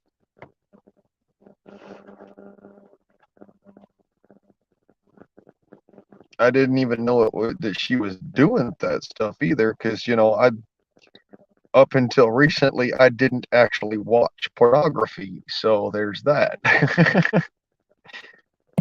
What did they gain from hacking into your stuff? Like, will they just try to get personal data or what? They get personal data. They can turn on and off your Wi-Fi and your camera.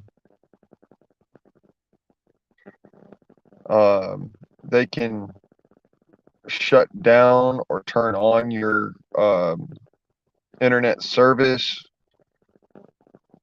And even more than that, they can get into your private accounts. Like if you go and you access stuff like your bank accounts or banking information online, they can wait in the wings until you access it and then watch you as you do it. Right. So, well, I do a system. I do a copy and paste system. So, when I first started this computer, I make a log with all of my passwords and codes, and I hide it very, very well in my complete system. And I just open the code, copy and paste in stuff, so it's not keylogged. Well, I do it with the keylog thing because I found out the hard way that those password routers can be hacked themselves. Right. I had to go and change all of my passwords because I had like 5 different passwords for like a dozen different things. And one, that's damn near impossible to keep track of. So I put it all onto one of those password logs. And then all of a sudden, I was ending up missing like, $100 from my account. And I was like, what? Nope. Yep. I put the main kibosh on that. I went and I got a whole new checking account, got all new shit, fixed up my freaking identity and all that because I'd had enough of it. And that's when my mama introduced me to Brad personally. Right. And he put his foot down. He's like, no, you can't be having this kind of crap happen to you. What you need to do is yes, use your keyboard because honestly, it's a lot more secure. It's really hard to hack a keylog, whereas it's a lot easier to hack into a password server because you need a password to get into the password server. So, and that password hardly ever changes for folk, so that there again. But at the same time, he said, if you're going to use a password server, then your best bet is to have it in a disconnected modem. And I took a lot of that, and I said, well, if it's going to be harder to hack the keyboard, I'll use the keyboard. Now, Google, of course, has access to that, but of course, at the same time, Google has access to every fucking thing you've got. Yep. And so that's why I was like, you know what? I'm just gonna put it down. I'm gonna do it the old-fashioned way because it's the hardest way to get hacked into. And then on top of that, anytime that I'm doing stuff on like an unsecure Wi-Fi routing or one unsecure network, first thing I do is I type in askbrad.com, and then he's got full access to my entire computer. And if he senses an intrusion, dude, it's done for. He tracks them down to their actual location, and he sends police to them. Wow. Yeah, like I said, this guy is one guy you do not want to fuck with. Right, because they get the IP and the location. Yeah. Yep. He does not play. He doesn't think it's funny. He used to be a black Not hat funny. hacker. He used to be a black hat hacker, and he thought, like we think, that it's just not right. Nobody should have that kind of access to your personal, private information. So, yeah, he lost his shit on that lady. I mean, he really did. He did everything but fly to Brazil himself and slap her in the face, huh? Yup, that's exactly what it was. Yeah. I'm not having to run that right now because of the fact that I'm literally in the middle of nowhere. So, my LTE is enough. But yeah, dude, he got really pissed. He actually went on a vacation one time, like, in air quotes, on a vacation to go and track somebody down who was hacking into my mom's account because he's really protective over my mom.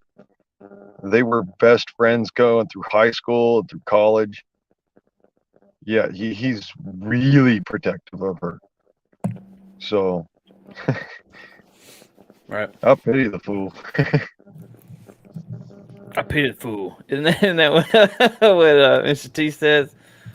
Yeah, I pity the fool. I pity the fool.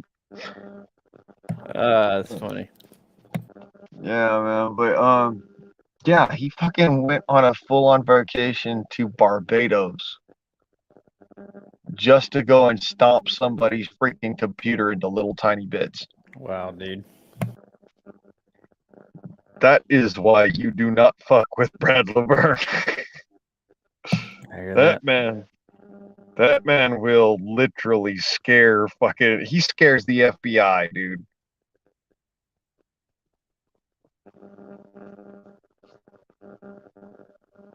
I'll tell you something. I'm tired of these silver sites, dude. Yeah. Yeah, their premiums are crazy.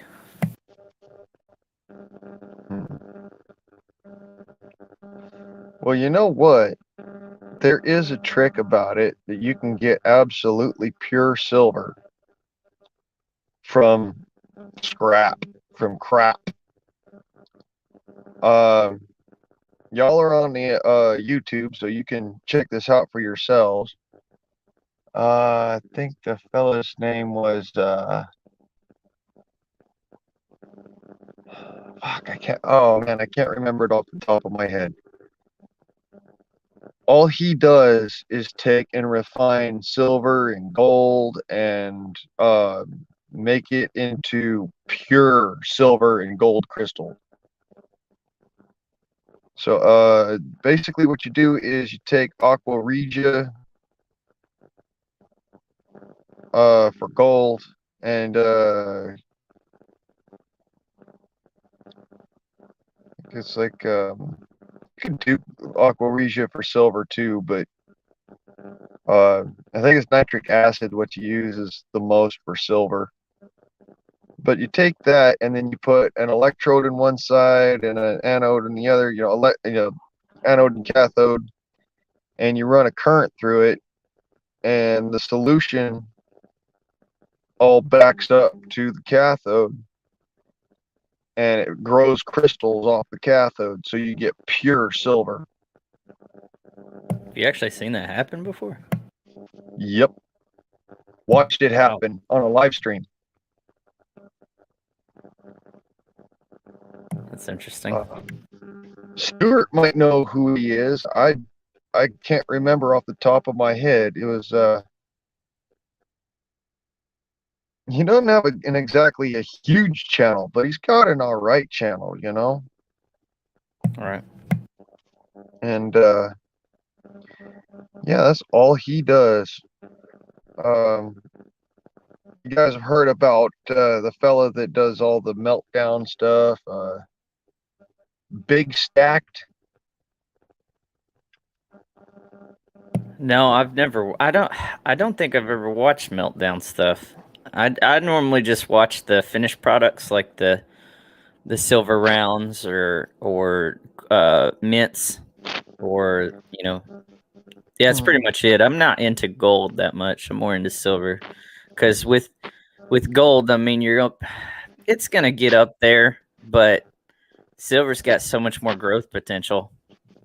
Well, for two different reasons. One, silver is an industrial metal. I mean, gold is too, to an extent. Yeah, that's okay. So Stuart doesn't know the guy, but that is how you do the recycling. And yeah, okay. Um, anyways, silver has more industrial applications than gold does. You need gold for ultrafine wires, like for computers and stuff like that. But silver, funny enough, that's what's in your cell phone screen, along with indium. You got indium oxide, and I believe it's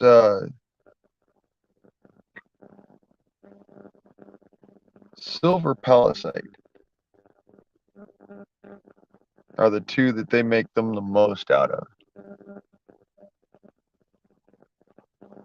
There's also palladium. They use a little bit of palladium, but again, really freaking expensive metals.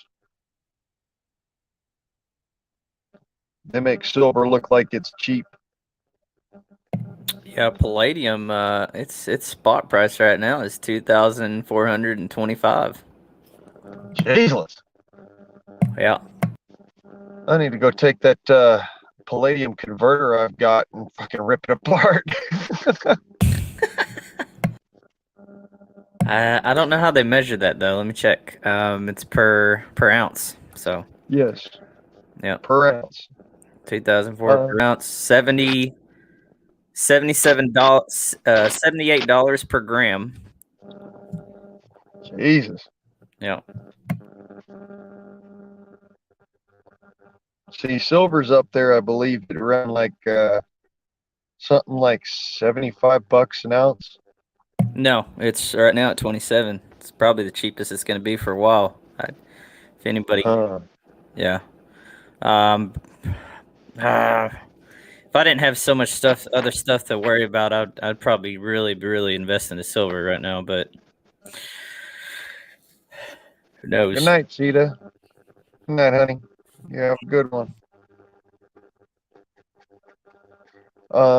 Yeah, silver. I'm thinking about investing a little bit more in some physical, because like I done told you, I've got a fair amount of physical. It's not a lot, but it's still a fair amount. And Yeah. I got a couple of half-ounce rounds of Constitution mint, so I have that too. But yeah, pure physical silver is supposedly like 3 times spot. So yeah, because spot is just your paper. That's your paper silver. Okay. Right.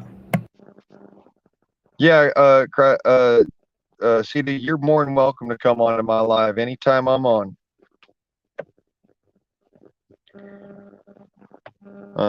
Anyway, sorry, I didn't mean to cut you off, brother. No, I'm just looking at silver anyway. What I do when I've got little time off. I just look at look at spot prices and stuff. I'm very intrigued with silver. I don't know what it is, but I'm very intrigued with it. I like to catch deals when the price is low, and stuff like that. It's like I don't know what's so entertaining about it, but it just is for me. Well, it's because people get so worked up about, a chunk of freaking metal. I mean, used to be that steel, if you could get steel, you were the richest man around. Right. Gold was like, man, gold, that's nice, that's cute. You got gold. And then you'd pull out this freaking a steel knife blade and start cutting through a steak, and they'd be like, "Oh my God, what are you doing?"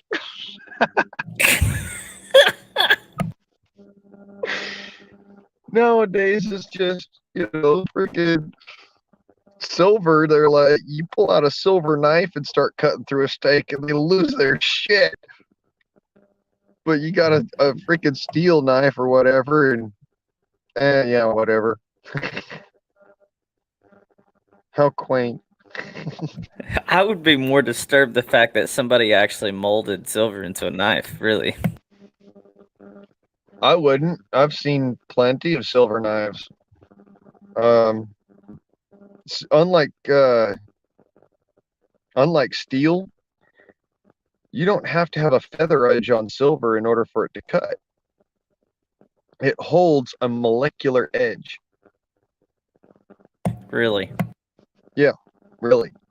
That's why if you ever take apart your plastic off your silver rounds, you'll notice that at first it's really sharp. I mean, yeah, it's soft, so of course it's going to make it's going to dull pretty quickly, but it's so sharp, man. I cut myself on my Constitution, my silver Constitution that I had, and I know that thing was it was a Constitution mint round is just it's just a silver coin, Right. but yeah, I cracked my Constitution mint round out of the plastic because I wanted to see it physically and hold it physically, and I cut my thumb open on it. I was like, what? How?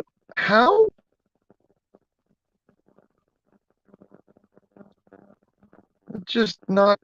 It doesn't make sense. And my dad turns around and looks at me and goes, "Boy, didn't you know that shit's sharper than obsidian?"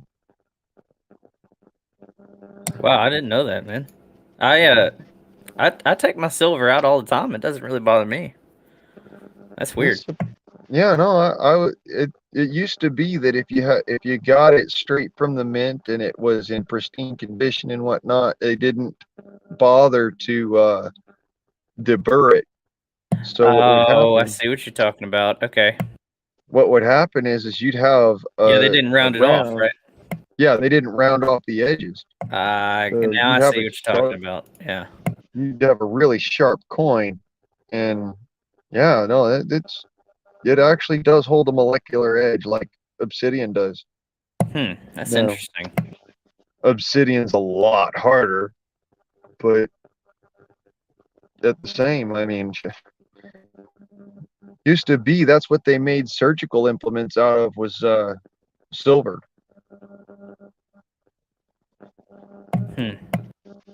I think silver is going to have a much greater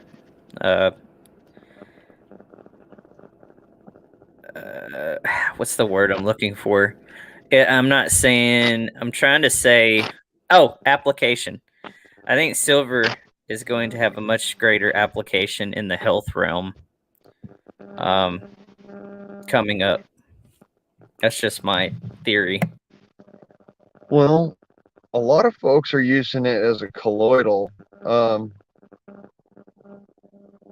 not exactly liking that idea just because, colloidal silver, if it's done wrong, it can get stuck in your bones and in your bloodstream. Right. Also, yeah, there's a fella who just recently died from a stroke from drinking colloidal silver that wasn't really colloidal, it was nano. Right. My I'm thinking maybe they might find a new use for silver somehow Well, for the medical field in some way. I have no idea what. silver is a highly conductive material. It is an extremely antiviral material.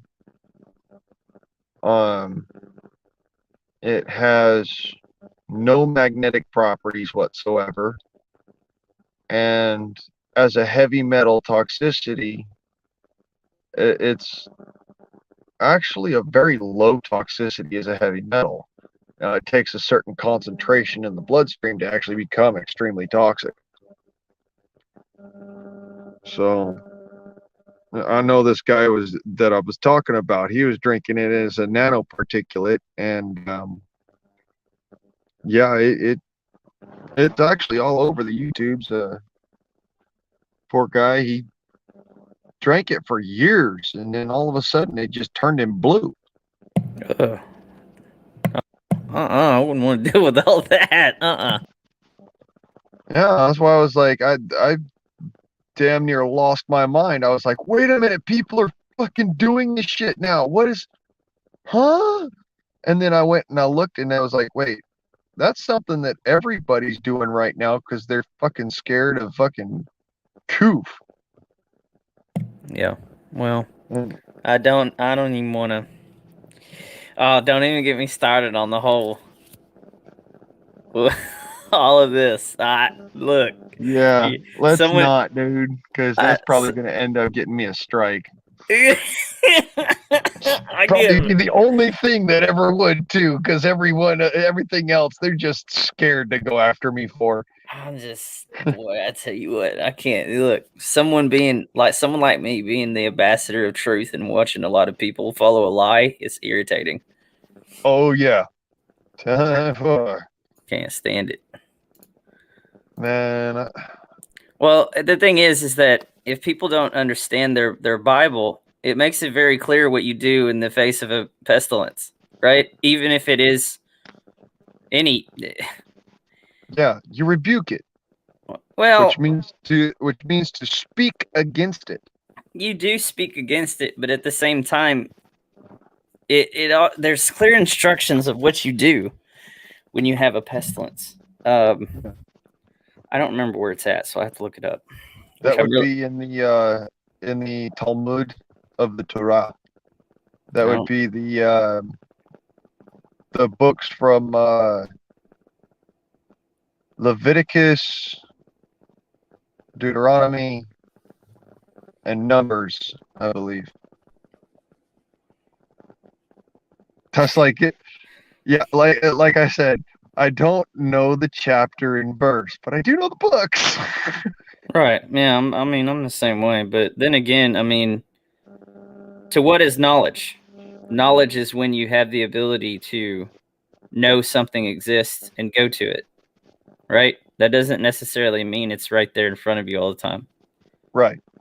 So if you have the knowledge of something in your heart to know where to find it, and you have the ability to find it, that's all you really need. It's not about the process that it takes and the time it takes to get the knowledge out there, right? Right. Either way, you're trying to help people. So I just don't. A lot of people put too much standards on. Everybody has this idea that the only way you could preach or teach is if you do it this specific cookie cutter way, and that's not what the word teaches at all. Right. We're all meant to be preachers and teachers, especially teachers, because it's important for your generational blessings to teach your youth. You know what? That was actually something that Professor Reinhardt taught me when I was going cross country. and I can't remember the exact verse again, but it's in, I believe it's either Daniel, Isaiah, or the book of Jacob. It says, do not look to man, for I have ordained thee. I can't remember exactly where it comes from, but it's God talking to Moses, or that's what it was. God talking to Moses. It's in the book of Kings. So Kings is Samuel. 2 Kings is David. So I think Moses is going to be found at Exodus, actually. Exodus. Yeah, because Exodus is the story of exiting. See, I'm getting all this confuseloid. You need to be. No, the beginning of knowledge is the willingness to be corrected, right? So when you're willing to be corrected, that's the only way to learn. That's what people don't understand about learning. Learning isn't knowing. Learning is the ability to be taught, and then to take that knowledge and then give it to others. See, I always thought that, or at least I was always taught, learning is teaching oneself and then conveying that information to others.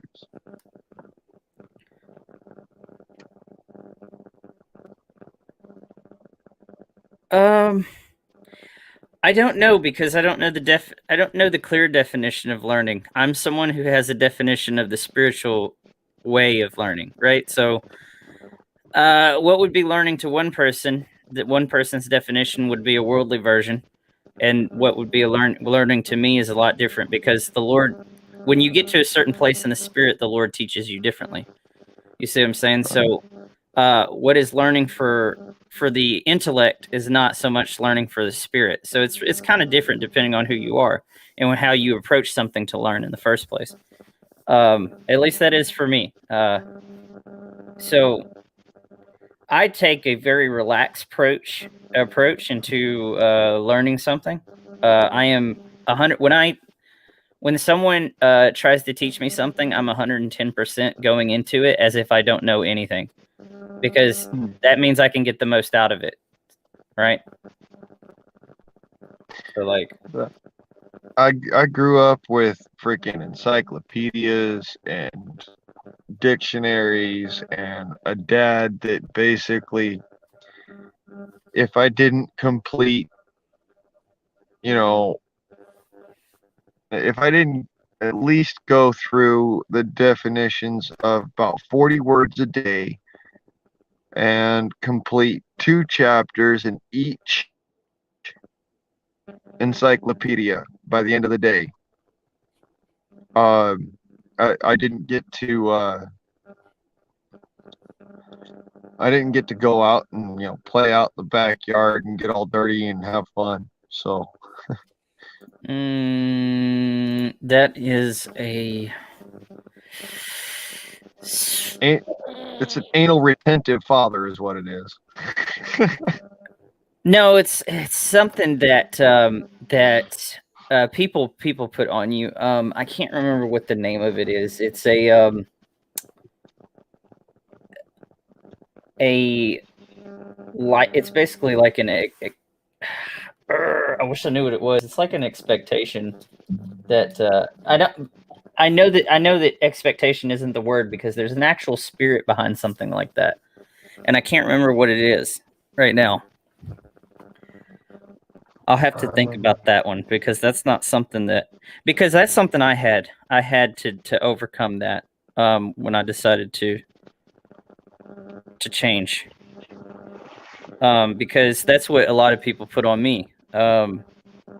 I was pretty much the same way. A lot of people, when I was growing up, a lot of people wanted me to fit this mold of, basically the the way this world works, and I knew a long time ago that I didn't want to be a part of this world the way it is, which is exactly why I am where I am today, where I can now guide people and help people, because I never wanted to be a part of this world. Therefore, it is so much easier now to help people who are transitioning from the world that used to exist, which was obviously fake and manipulated, into a world that actually is going to start seeing truth again.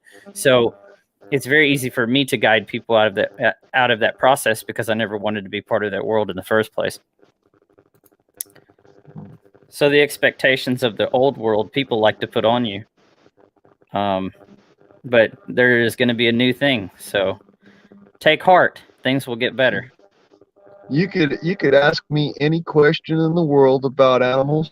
I used to be fascinated, like just in utter awe and shock in the knowledge that I had of animals.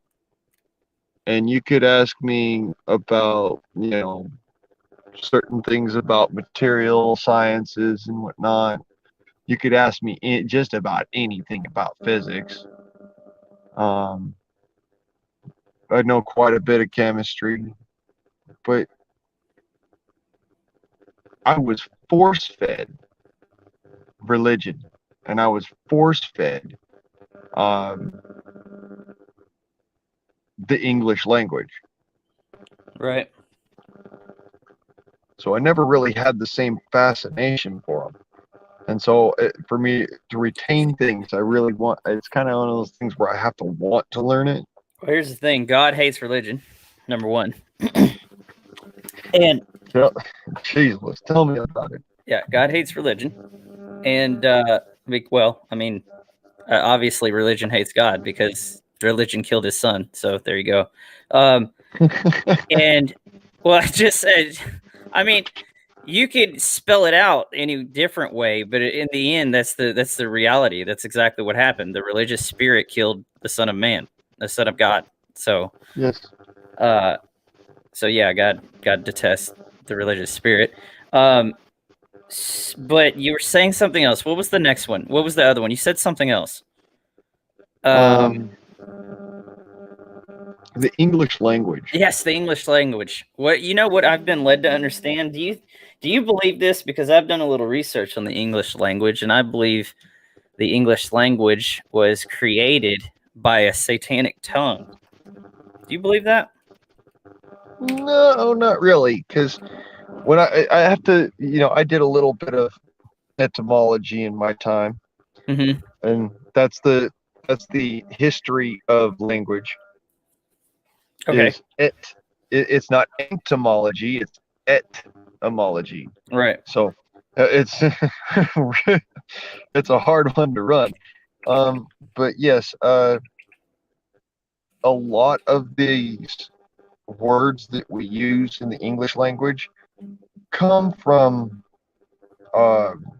the Celtic language, and then some of them come from the Judeo-Christian languages, and then still yet even others come from the Islamic languages, and still others come from Native American words. Right. So, a lot of people think that, well, something is satanic. It's not necessarily satanic. It's that it's so wide-reaching, so profuse that, for somebody to be truly eloquent is considered to be something that, it's people get haughty and they think they're above other people, and that's what the spirit of the satanic spirit is. It's not necessarily the language, it's just the being so infatuated with self. Right, pride. Yeah. Yes. And see, I've said it before, and I'll say it again. I'm a very prideful man, but that does not mean that I'm above humility. Right. There's another word for you that not a lot of people know what the actual meaning of is. Yeah, I know that.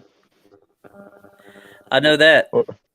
Folks think that when you're humiliated, people are making fun of you and you're being sheepish and you're being um, bashful. Instead, humility is to humble oneself before God.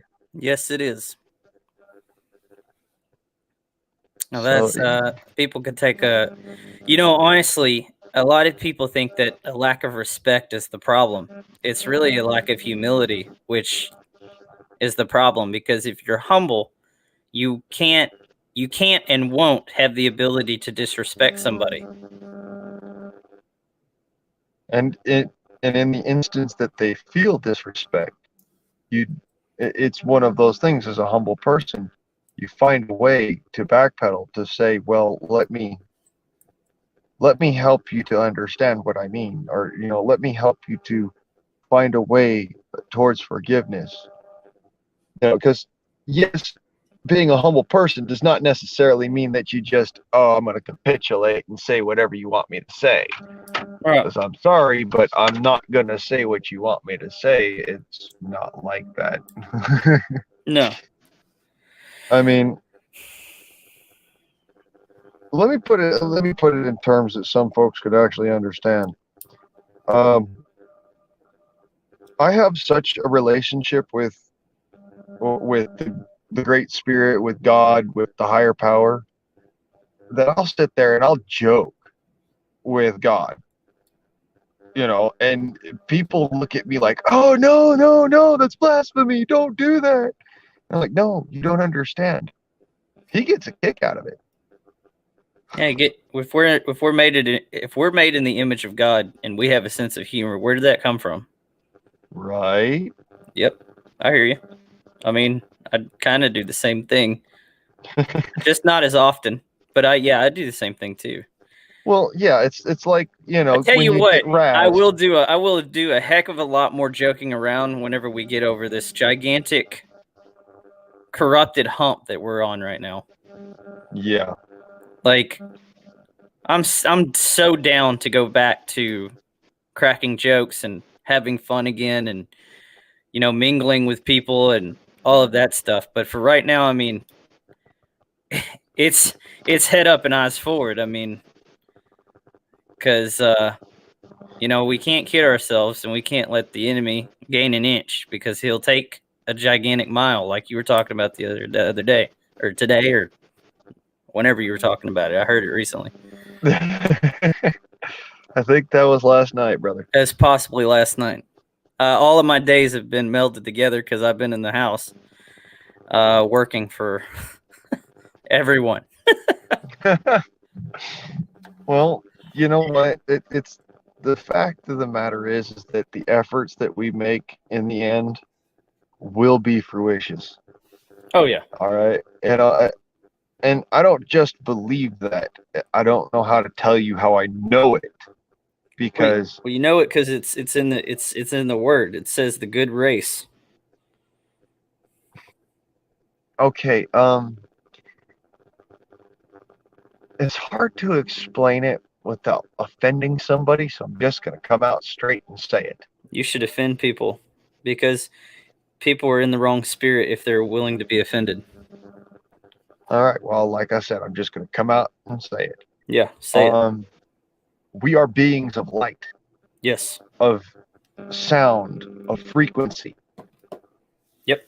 Our flesh is simply a conduit for that frequency. And for us to know all, we have to be truly tapped into that frequency. And for that frequency to exist means that we ourselves are knowledgeable of what has come before and what will come after. Now, a lot of people try to put all this stock in the Bible, and I'm going to be frank, it's not just in the Bible. The Bible is 10% of God, 90% man. and 90% revelation. So what that means is that everything inside of the Bible is only 10% of what God has allowed to give us just as a guideline. The rest of that is the guiding of the Holy Spirit, which then allows you to be in a seat of revelation when you submit yourself before God and guides you throughout your life. And a lot of people don't know that. They don't understand that. Okay. Anyways, what I was saying was, I have memories of a time between lives, if that makes any sense. Which a lot of people, they say, oh, well, I remember my past life. I remember my past life. I remember the life before that, and I remember the life that will come after this one. Does that make any sense? Like, I can actually see it like in a memory in my mind, like you remember yesterday, us talking and stuff. I know that that the beginning of that is biblical in Isaiah, where he says, well, there's two references to that. One, I've known you before you were in your mother's womb. That means we had a spiritual connection with the Lord at some point. And it also says in Isaiah that who will come, you remember where he says, who will come and do the work that I have laid before you? And he says, here I am, Lord, send me. Do you remember that verse? Yeah, I remember it. Yeah, that's basically explaining that you had free will, and we were a part of all of that before we came here, before we were born or conceived. Right. Yeah. Now I know Okay. that, but as far as before that, I don't know. All right, so let me explain it, and I'm gonna tell a story. I died in 1955 from a heart attack that basically it blew a hole in my brain, and then all I saw and knew was darkness, and I could hear like wind rushing. And then all of a sudden, everything was peaceful, and I was floating in a void. And I saw these figures standing over me, but they were humanoid. But that's where the similarities ended. It was like their faces were electricity, and their nerves were great bolts of lightning, and their voices were thunder. And when they spoke, you could do nothing but listen, because you couldn't cover your ears, you couldn't turn away. And so I listened, and they said, look to this and see. And I did see.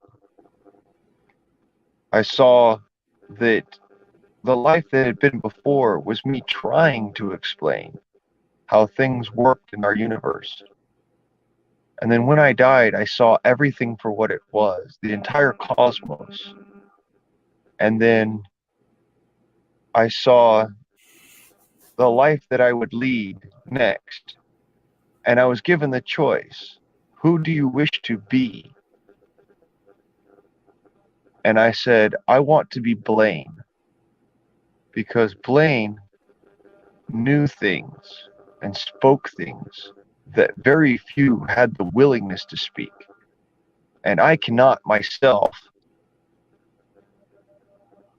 say things that I do not believe are truth, that I cannot verify. And so then there was one in the group reached forth with his hand of lightning and said, so it shall be. And my next memory is I'm hearing my dad talking, but I can't see anything. He says he was talking to a doctor, I think. And he said, "Well, what's the prognosis, doc? What's he going to be like?" And the doctor says, "Well, he could be a genius, or he could be a borderline genius and possibly be crazy. It's still too early to tell."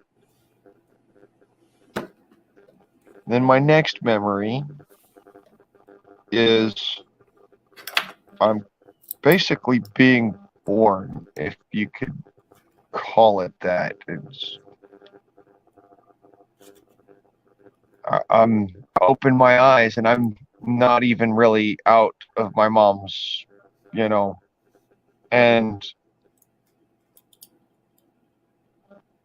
it's like going through a tunnel, but this tunnel feels like it's closing in around you and pushing you into existence. And then the next thing I knew, I felt contentment. And that's all that I could feel. And my next memory, I'm running down the street in Los Angeles, down a street called Cherry Avenue.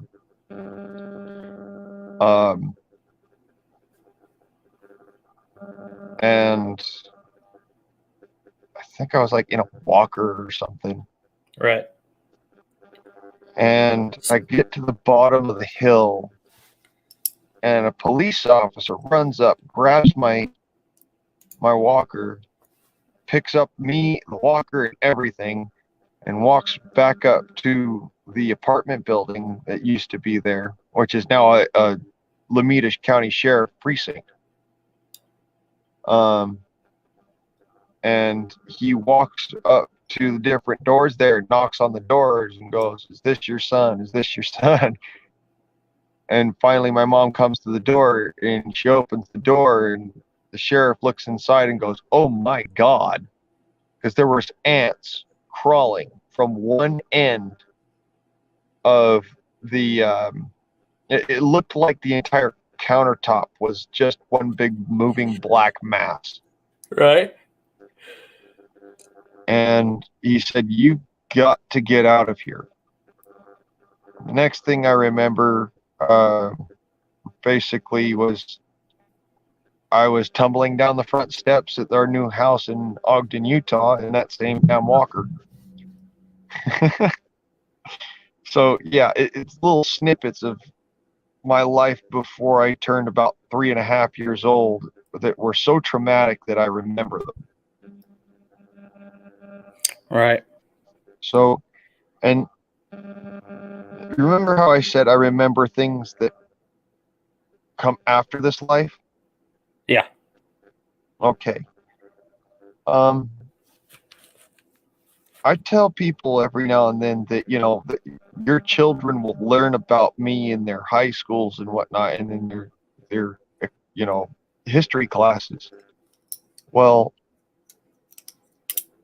for some reason, while I was in that realm, that extra dimension, or whatever you want to call it, I remember seeing this existence that hadn't happened yet.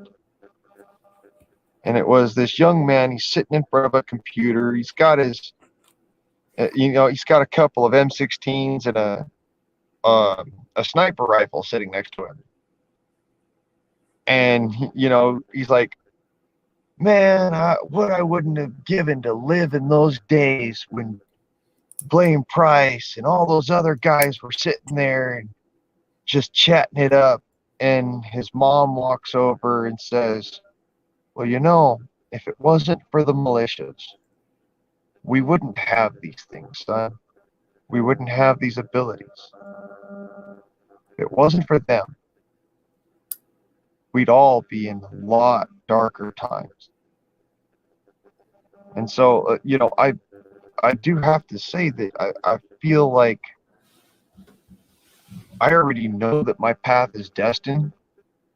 So I feel that's one of the reasons why I feel absolutely no fear in my life. Right. I know that my path is laid out before me, and I have nothing to fear because it's set. And there's nothing I can do to deviate from it.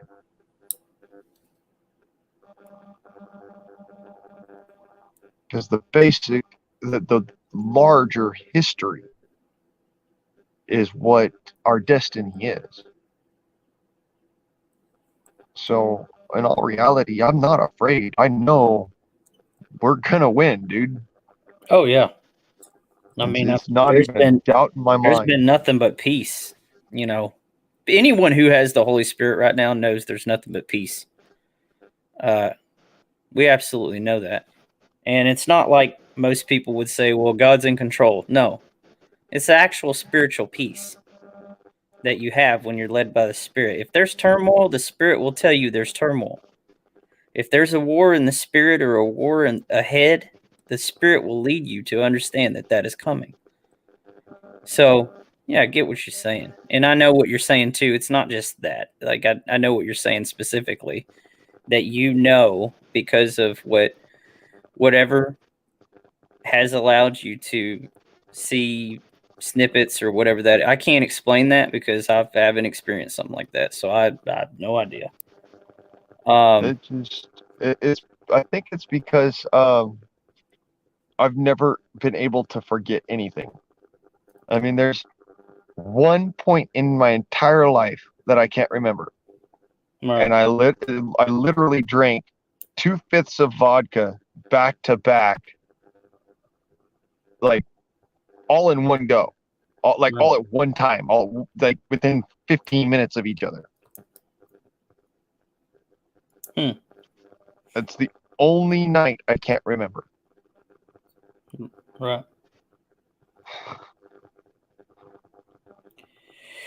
Yeah, I used to be that way too. That's why I was like 200 more pounds than I am now. I used to be a big old. I drank for about 13 years straight.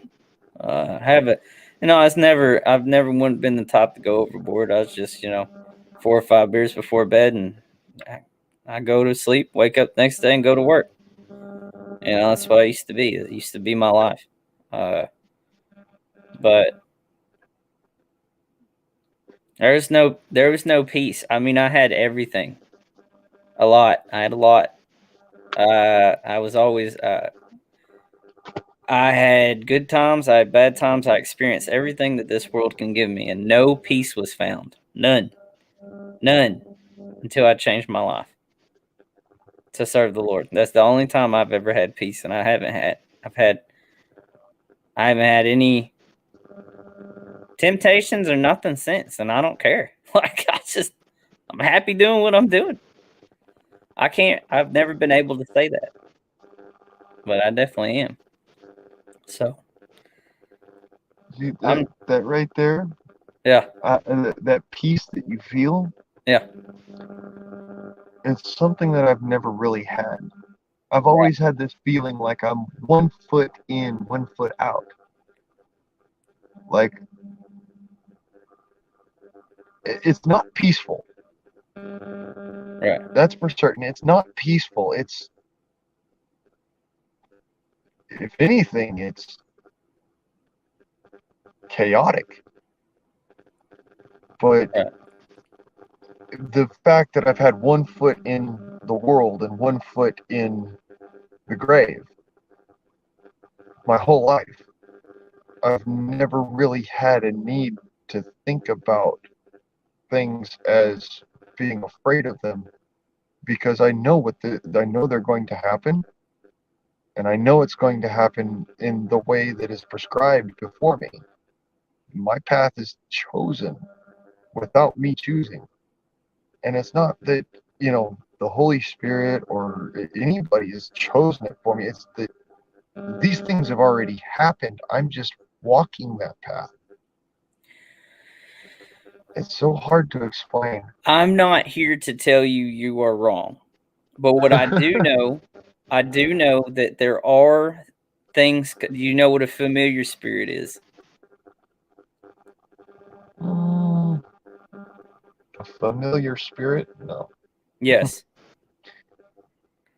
A familiar spirit can lead you in life like the Holy Spirit. It walks like a duck, it quacks like a duck. But holy means holy, right? So if you're led by the Spirit, there's a constant war within oneself. And that war is always conflicting. You are the conflicting battleground and territory. And spirits fight against you without your permission. And they set things before you that you accept.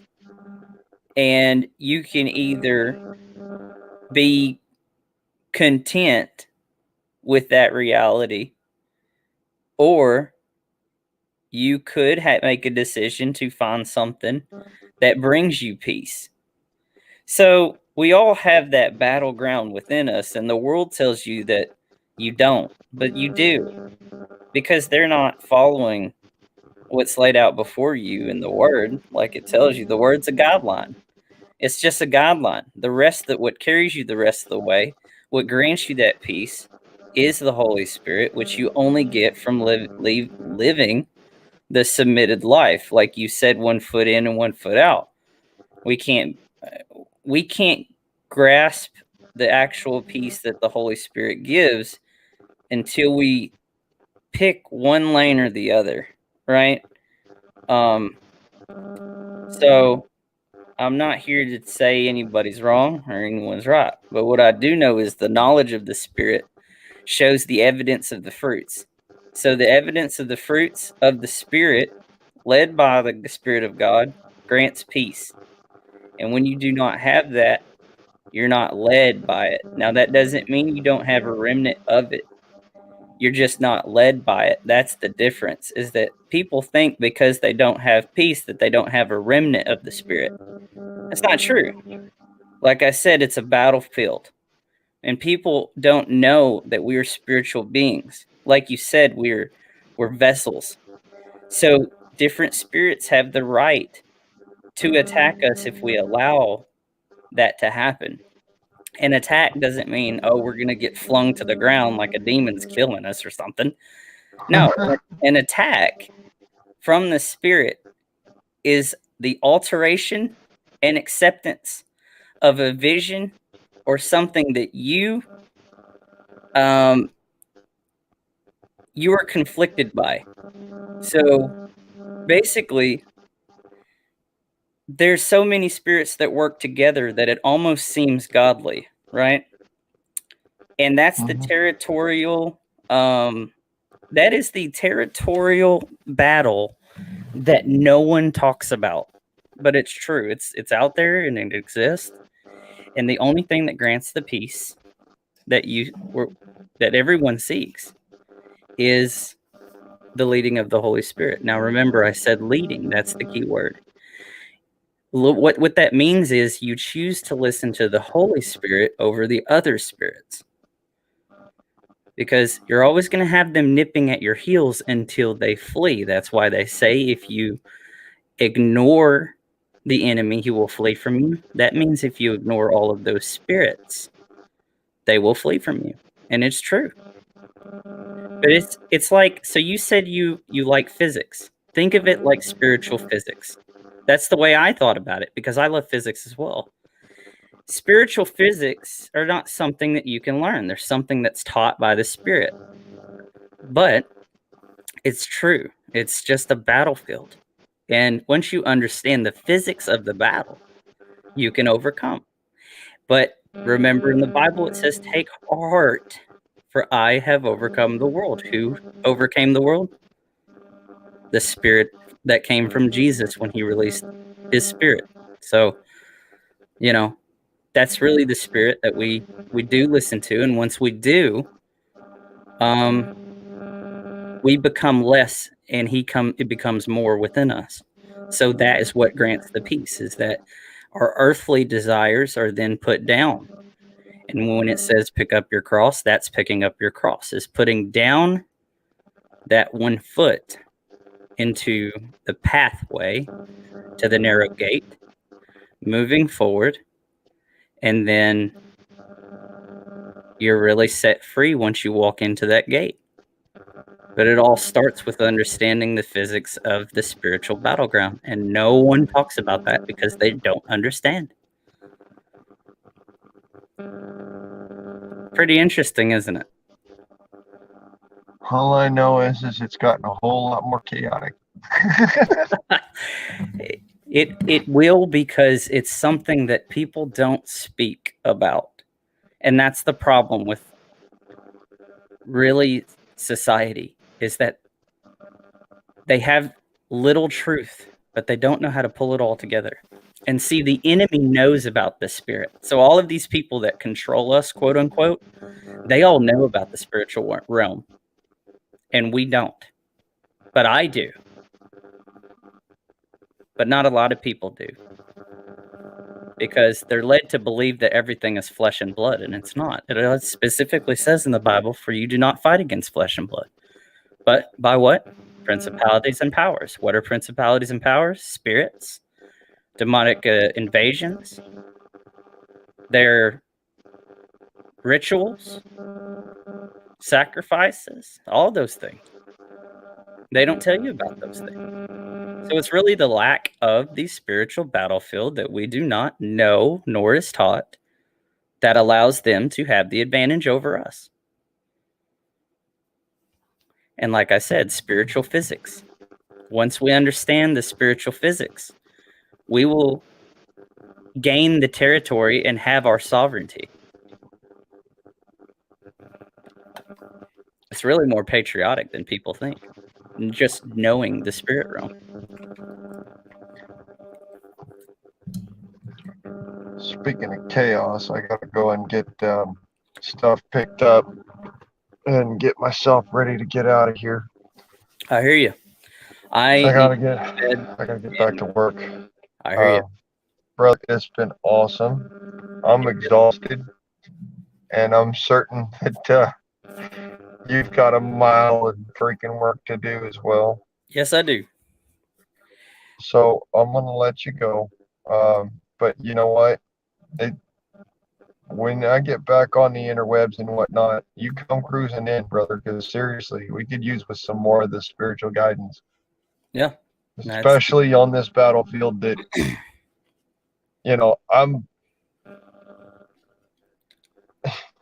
this particular battlefield, I'm ill-equipped for. The physical one, man, yeah, I got no sweat. Right. I know there's going to be bombs blowing up around me, bullets whizzing around. That's not a freaking worry or a care because they're not going to hit me. Right. I'm worried about, how do we fight the spiritual battles that nobody can freaking see? Truth and love. Like you said, you were drawn to me because of truth. And everyone on here talks about love, truth and love. You go by that, and with the intent to set others free. So truth and love with the intent of setting others free. Honestly, that's the walk of Jesus. Truth and love with the intent of setting others free. Yes. Is truth and honor by definition. I don't know about honor. I don't know about honor. Me, I don't. Okay. Yeah, I haven't thought of it. So I haven't thought of it like that. It's basically what I'm telling you. Okay, I look at being a righteous person and doing what you can to help others in an instance where they have need of it, right, as an honorable act. And in every man's life, they must look to what is the most honorable that I can do. Right. Because be damn the consequences of everything else. Without honor, we lose our way. And without honor, we don't hold and adhere to our morals. Right. So honor is one of those things where not everybody understands it, but everybody wants to talk about it. I just understand honor. Right. Because my family, my friends, here's one that, okay, this comes straight from another YouTuber, Reed Henricks. I keep on shouting him out because he's such an absolutely freaking 100% true dude. He's out in Tennessee. Right. Anyways, he says this particular word, this particular saying, and I got to say it because it's absolutely truth, and it is where honor is found. Mm-hmm. The lessons that we learn are written on the tombstones of others.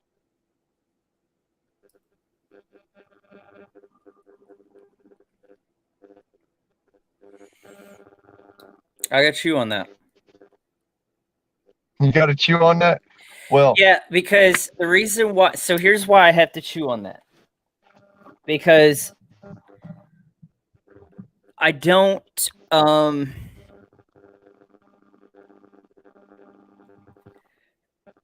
tombstones to me, and just that scenario in general, I need to chew on it because I don't see death, right? So I don't see. I think honor. I don't even have an explanation for honor because I just don't. I don't live there, right? I don't live in the world of honor in the sense of honor is simply the manner by which a man carries himself through life. Oh, in other words, you are honor. Right. How your honor is judged by others is simply by the acts and works that you do in life. In other words, Jesus Christ was a truly honorable man. Yes. Okay. So that's what I mean by the lessons that we learn are written on the tombstones of others. Okay. Is that, and that is honor, is that all men write their histories, and our history is the definition of our honor. Okay. So, either way, yeah, mull it over. Yeah, I've got to think about it because what I don't for me I guess there's a disconnect for me because the reason why I don't see honor is because when I feel like when I live in the spirit, I'm doing just the will of God, and I don't try to leave a legacy. I just try to keep living, right? I guess in the honor of God, really. So, I don't. So, I guess I get it a little bit. I never thought about it. That's the thing. That is something that's tripping me up because I've never thought about it like that. Honor is honor is the manner by which a man carries himself, and the legacy which you leave behind is how others judge themselves. That is the measure by which they judge themselves, right? To see if they can be truly honorable. Okay. So, and to be truly honorable, you have to be someone who people can look up to who people can appreciate for who you right were. And that in itself means that, dude, you're probably one of the most honorable men I know. Put it that way. Not me. That ain't me. That's the spirit of truth. Now you are one of the most honorable men I know, because you allow for that spirit of truth to be spoken from your lips versus being shrugged off from your back. That is the important part here. I can't do that because I would deny my God. And that is an honorable act. Okay, I understand this honor. Honor, that's why I say So to me, honor is a simpler term of using the word character and integrity. Yeah. Okay, because I do know the words character and integrity. So if honor is just a smaller version of character and integrity, I am down with that, and I understand. Okay. Yeah, that's pretty much honor in a nutshell. I got you. I don't. I'm sorry. I don't know why that tripped me up so bad. I'm trying to explain it that way without saying that, because a lot of folks, they say strength and honor, and I'm like, no. No, I'm not a Viking. Because strength has nothing to do with being honorable. No, right. But truth does. Yeah, definitely. So that's why I say truth and honor. Right. No, everybody has a measure of truth. So we are all just learning. To be honest with you, I'm still learning. You're still learning. I think the moment that we stop being willing to learn and stop being humble is the moment that he can just go ahead and rip us on out of here. Because the way I see it is that we're his children, and we were meant to learn from him and his ways. And one day we have a great purpose ahead of us. So, and we're going to be learning there too. So if everybody's tired of learning, they're going to be, very disappointed. Yep. So, all right, man. Anyways, God bless you, dude. Have a good night. I'm out of here. You too, brother. Right. And anybody that's out there been watching our stream, thank you very much. We love you. Y'all have a good day. Yep. Thanks for watching. Peace out, man. Peace out.